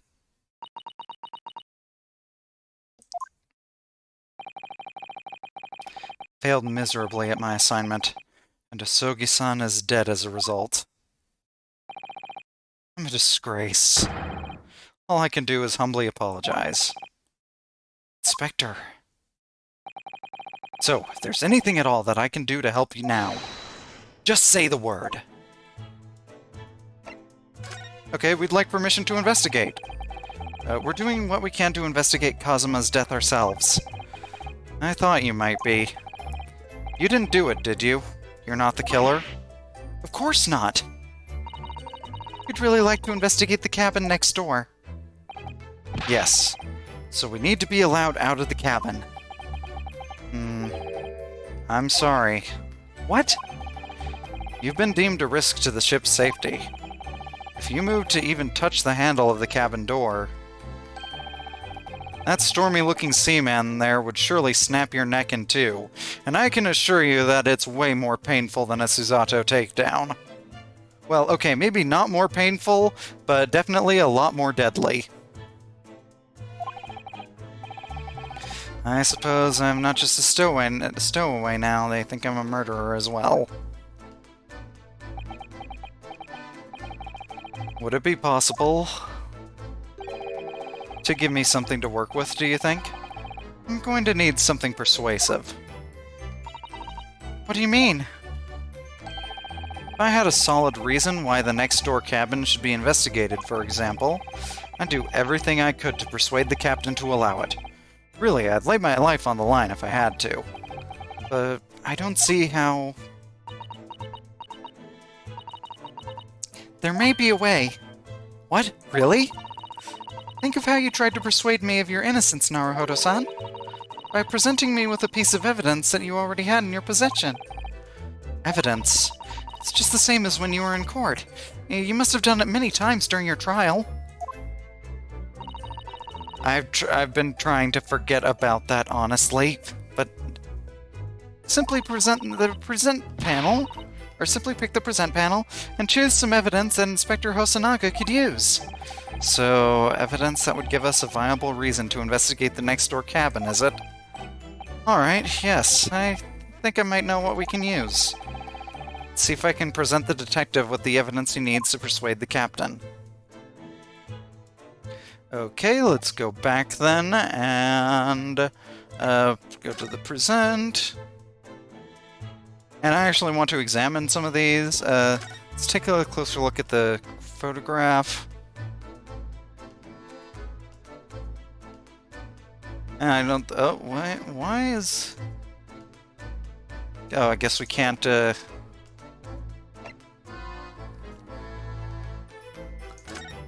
Okay, we were, Sholmes did tell us to look at the back of this thing, so... Let's see what the deal is here. This is interesting. Have you found something relevant, Naruhodo-san? Well, no, I mean, it looks like it might be interesting. I can't read a single word, I'm afraid. No, nor can I, but look at this picture. Perhaps it's about a beautiful young Russian princess, do you think? She is very pretty, isn't she? I suppose you enjoy articles like this, do you? I don't know. I can't make any sense of it. Ah, I'm glad you've noticed this article. Sholmes? Where the frick did you come from? Allow me to give you a short summary of its contents. Oh, thank you. He pops up everywhere, this Mr. Sholmes. It's about the disappearance of the young lady last night. Renowned prima ballerina of the Novovich Ballet disappears from Shanghai. During a performance in Shanghai, the famous dancer was reported missing. She is, of course, the talented young Nikolina Pavlova.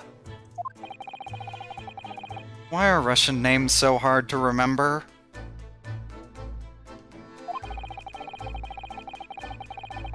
Ryunosuke, you do not want to know the ways that people have butchered your name. It would appear the woman was in costume when she was found to be missing from her dressing room, wearing the diamond tiara you see pictured, which is worth some 20,000 rubles. Oh, how much is 20,000 rubles? I have no idea, but I'm quite sure it must be an unbelievable sum of money. 20,000 of anything is pretty expensive. Even in yen, as far as I know. Or maybe not. I don't know. Susato's eyes are shining like diamonds themselves. The tiara is property of the Novovich Ballet. It would seem the director is beside herself with worry. Yes, I'm not surprised. The company is most anxious to recover both Miss Pavlova and the valuable tiara. They've requested international assistance at all ports with sailings to Great Britain. Could this be another case of a Russian fleeing his or her country? Does seem to be the Russian thing to do. I guess you could say they're always Russian to other places.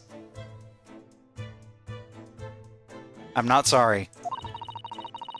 I'm not even going to dignify that with a response, Mr. Naruhodo.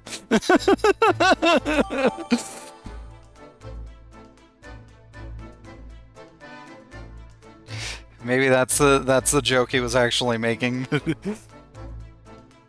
An article on the back page of a Russian newspaper. The headline reads, "Renowned prima ballerina of the Novovich Ballet disappears from Shanghai." Okay.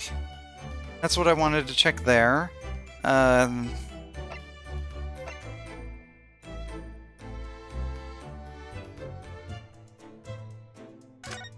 So we'll present the diary. What's that? Kazuma's diary. Just before he died, Kazuma-sama wrote something rather strange in his diary. Strange? In what way? He wrote, "What looks like some kind of speckled band is dangling from the ventilator grill." A speckled band? That is strange. Yes, but we're still trying to work out what he meant by that. But what I'd like to know is... Don't tell me. The ventilator, is it? You're very astute, Inspector. The ventilator clearly joins the next-door cabin. That's right. So if we could investigate in there, we might be able to work out what the speckled band was. Alright then. I can't leave this cabin at the moment. I'm stuck here until we arrive at the next port. The captain has given me strict orders to guard the scene of the crime, you see. I'll have to entrust the investigation to you. Really? You're willing to do that? Yes, as long as you don't leave the first-class cabin area. I'm afraid I can't remove those handcuffs, though. But what about the captain? Aren't you going against his direct orders? I'm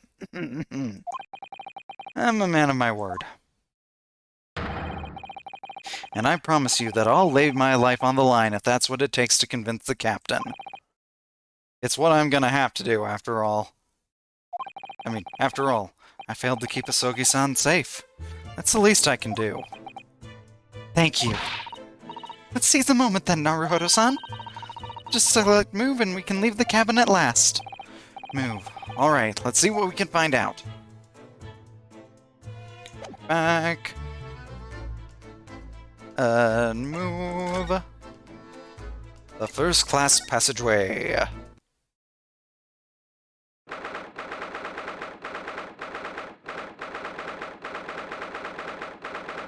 9th of January, 7:48 a.m.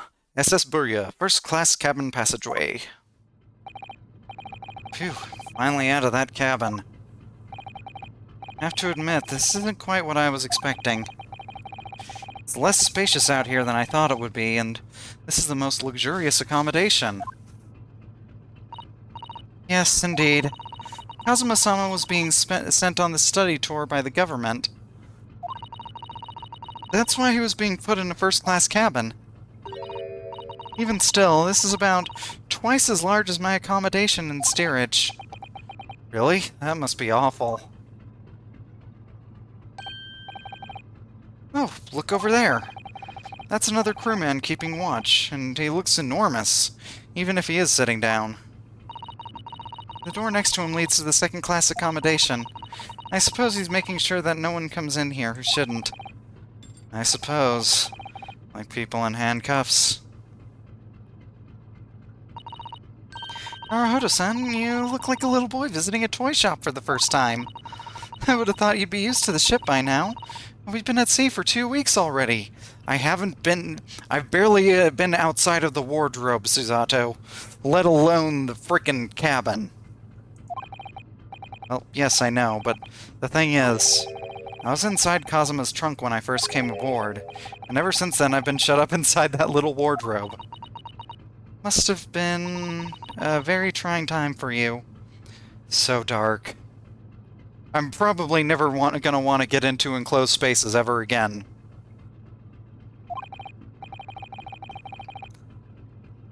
Please, don't give me that pitying look.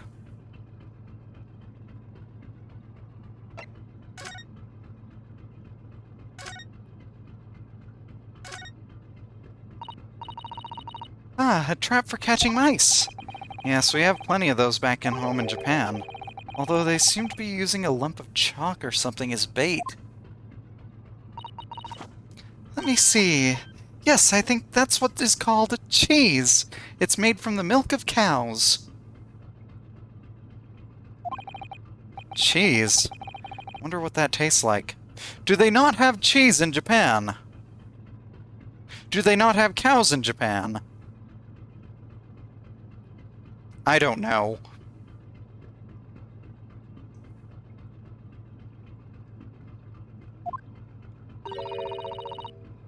You can't eat it, Naruhodo-san. The trap will snap shut on your fingers. Really? But... I suppose you're right. You weren't actually going to try it, were you? All I've had to eat for the past couple of weeks is Kazuma's leftovers. You know how hungry I've been in that wardrobe. Poor you. I'll find a little snack for you later.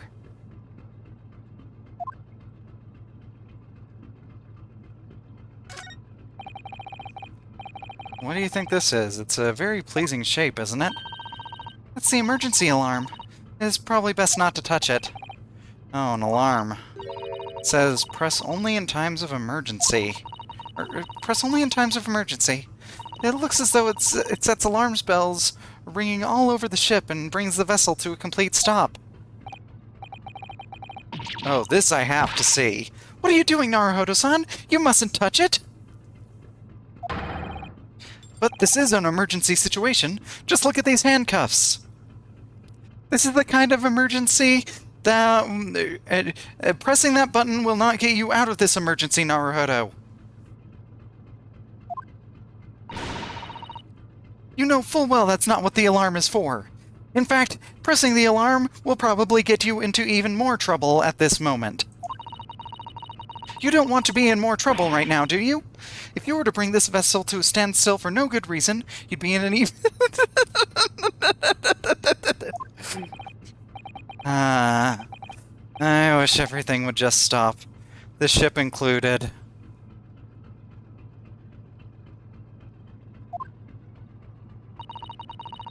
If you have to do something foolish, at least make it something that doesn't affect anyone else.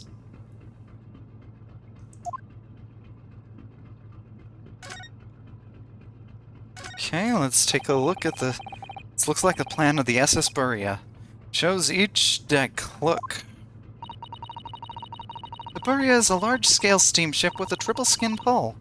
Oh, what a marvel of engineering! Well, it's been playing on my mind for a while now, actually, but How is it that such a huge lump of metal doesn't just sink to the bottom of the ocean? Oh, that's really quite simple, Naruhodo-san. It is? Well, consider the Japanese archipelago. The islands of Japan? Yes, they're not metal, but they are enormous lumps of earth, many, many times larger than this ship. And they don't sink, do they? They've been floating happily on the sea since the gods created them. Well, I suppose so. It's a huge book on top of the table there, and there's a pen next to it. Yes, that looks like the ship's log. Shall we have a little look through it? The writing is so neat and precise. Every detail about the voyage has been meticulously recorded. You wouldn't expect a rough-and-ready sailor to have such beautiful handwriting. And nothing. No reaction at all. Thought he might appreciate the compliment. I'm not sure the rough and ready is much of a compliment, Naruhodo-san, even to a sailor. Anyway, last night's log is mostly blank.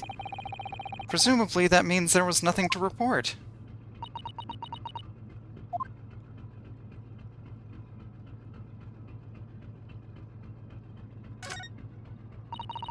That's the way to the second-class area of the ship. Is something wrong? I was thinking about making a run for it, just for a moment. Things aren't exactly going well for me. I might be wrong, but I imagine the moment you reach for the handle of the door...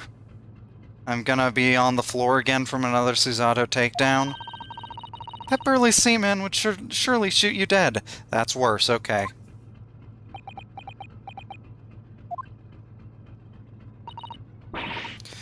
Oh dear, I'm sorry. Perhaps I went a little too far there. No, I started it with my talk of running away.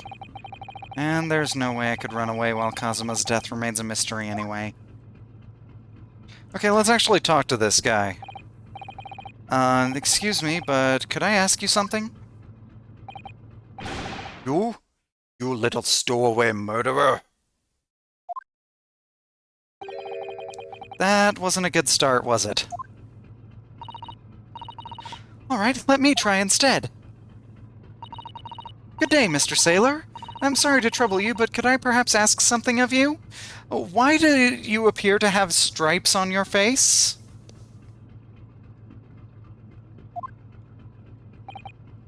You? You little third-class lady's maid? Oh. You seem to have caught the sailor on a bad day, Susato-san. I am not a sailor. My mother gave me name. I am senior crewman, Beef Stroganoff.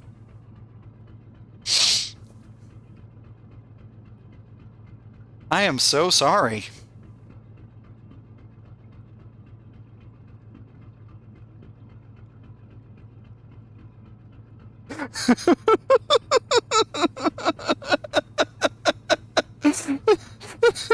That name.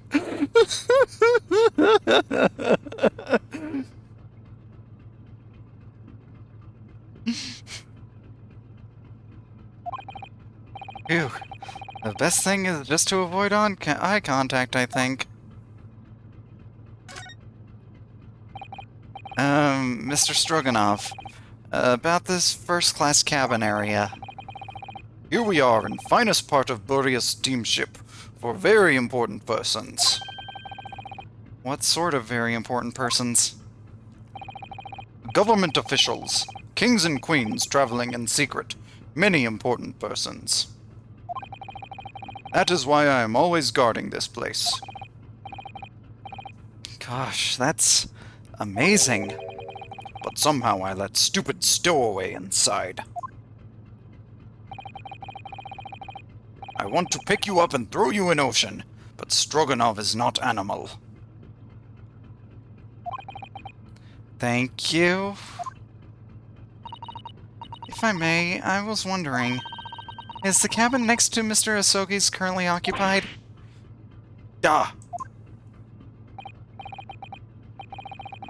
Susato-san, did you understand that? It sounded like... It sounded like da. I think it's probably Russian for yes, or no. Genius. It is not permitted to visit other cabins without invitation. Well, it sounds like there's somebody in the next door cabin at least. Yes, it's tantalizing.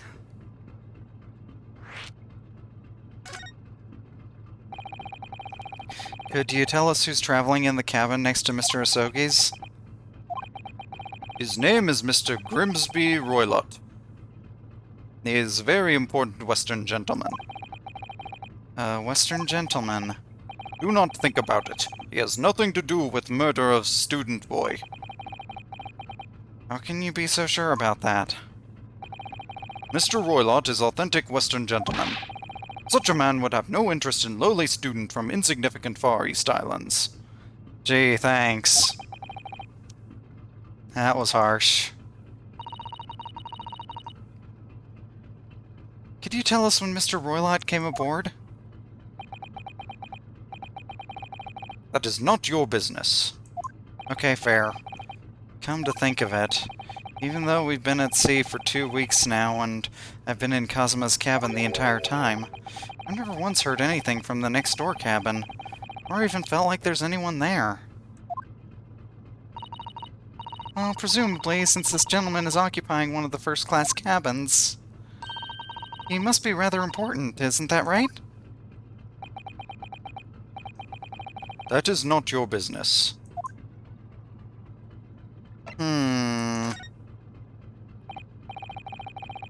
Are you on watch here all the time, Seaman Stroganov? Da, all time. So criminals like you cannot come in or get out. I wonder, could you tell us anything about last night at all? It is sad about student boy. Were you on watch last night as well? Of course. And did you notice anything at the time? Anything unusual?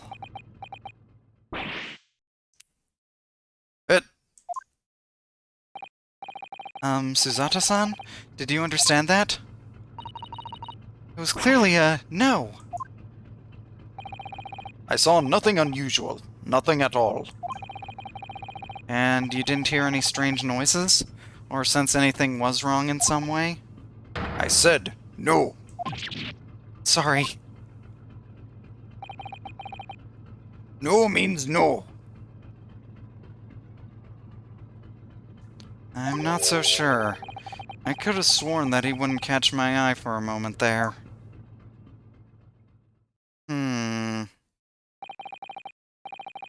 This is enough. I cannot say more now. Oh. It is time for me to report to Captain. You must return to cabin. Yes, alright.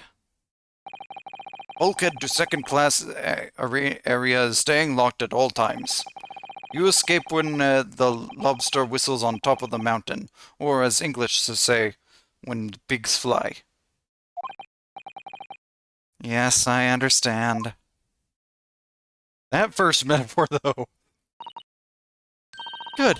Now we can investigate this area properly, shall we? Definitely.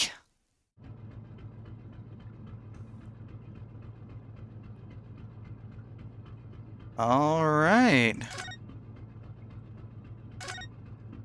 Well, let's actually try and get through the door then.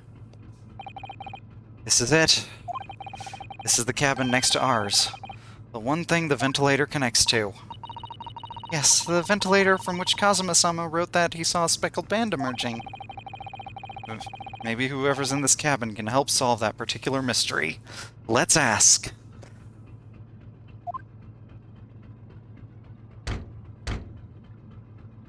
Knock knock.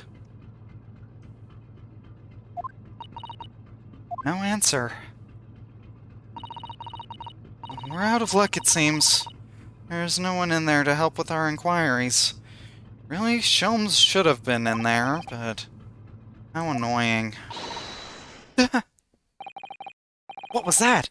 It came from inside the cabin. Such a high-pitched scream. It must have been a woman. Stand aside. Or stand aside. I'm about to break the door down. Mr. Sholmes! I shan't be stopped. When the fit is on me, I revel in kicking doors off their hinges. It's the second time I get to do it today. Please, wait, Mr. Sholmes. The door doesn't appear to be bolted. It doesn't? Then how the deuce can I dispatch this muscular urge? What, pray, can I kick? Please don't kick me. I think we should go in. There's no time to think about stress relief. The 9th of January, SS Buria, First Class, Cabin Number 2. Who are you? A Western gentleman? This man looks Russian to me. We heard a woman scream. A woman? Don't be absurd. As you can see, there's nobody but me in this cabin.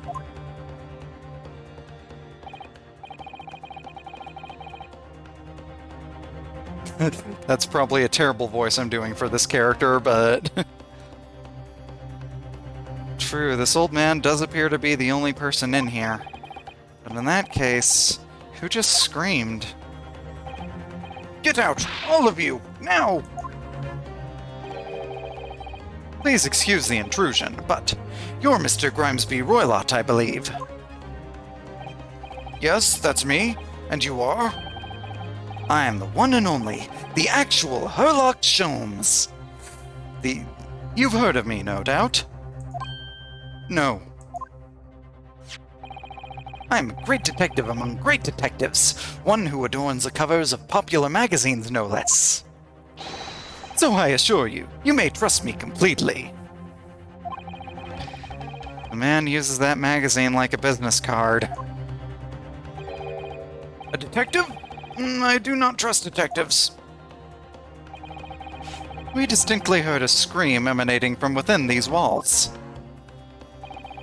But there wouldn't appear to be a lady concealing herself within the wardrobe this time. So, might I be so bold as to ask you to open that small traveling case? Mr. Sholmes, I don't think even Susato could fit inside that. What? Don't be stupid! How could anyone fit in a small trunk like that? Well, it's quite fashionable these days, is it not? Traveling inside one's trunk. Sir, what have you been reading? Don't look at me. What? Oh my, did you see that, Mr. Naruhodo? Yes, the case just shook. Leave, now! Otherwise, I'll call the steward! So, this is Kazuma's neighbor, Mr. Grimesby Roylott. There's no doubt about it. This strange Russian man is hiding something. I couldn't agree more. Let's see if we can find some clues before that burly sailor returns. Well, we are going to have to look for clues next time. But thank you all so much for joining me. If you'd like to help build a community, my Discord server is in my about. Love to see you there. You can also follow me on Twitter at the RPG Dragon. And before we go, let us find someone to raid.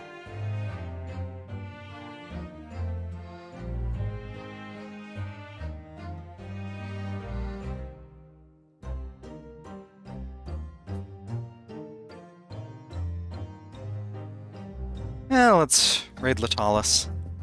Again.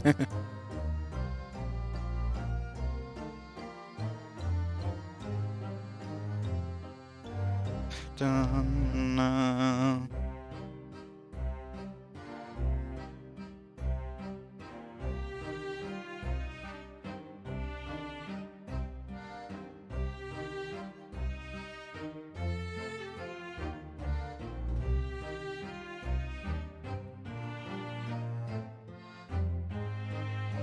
So, until next time, this has been the R Dragon, and I look forward to welcoming you back to the den. Farewell.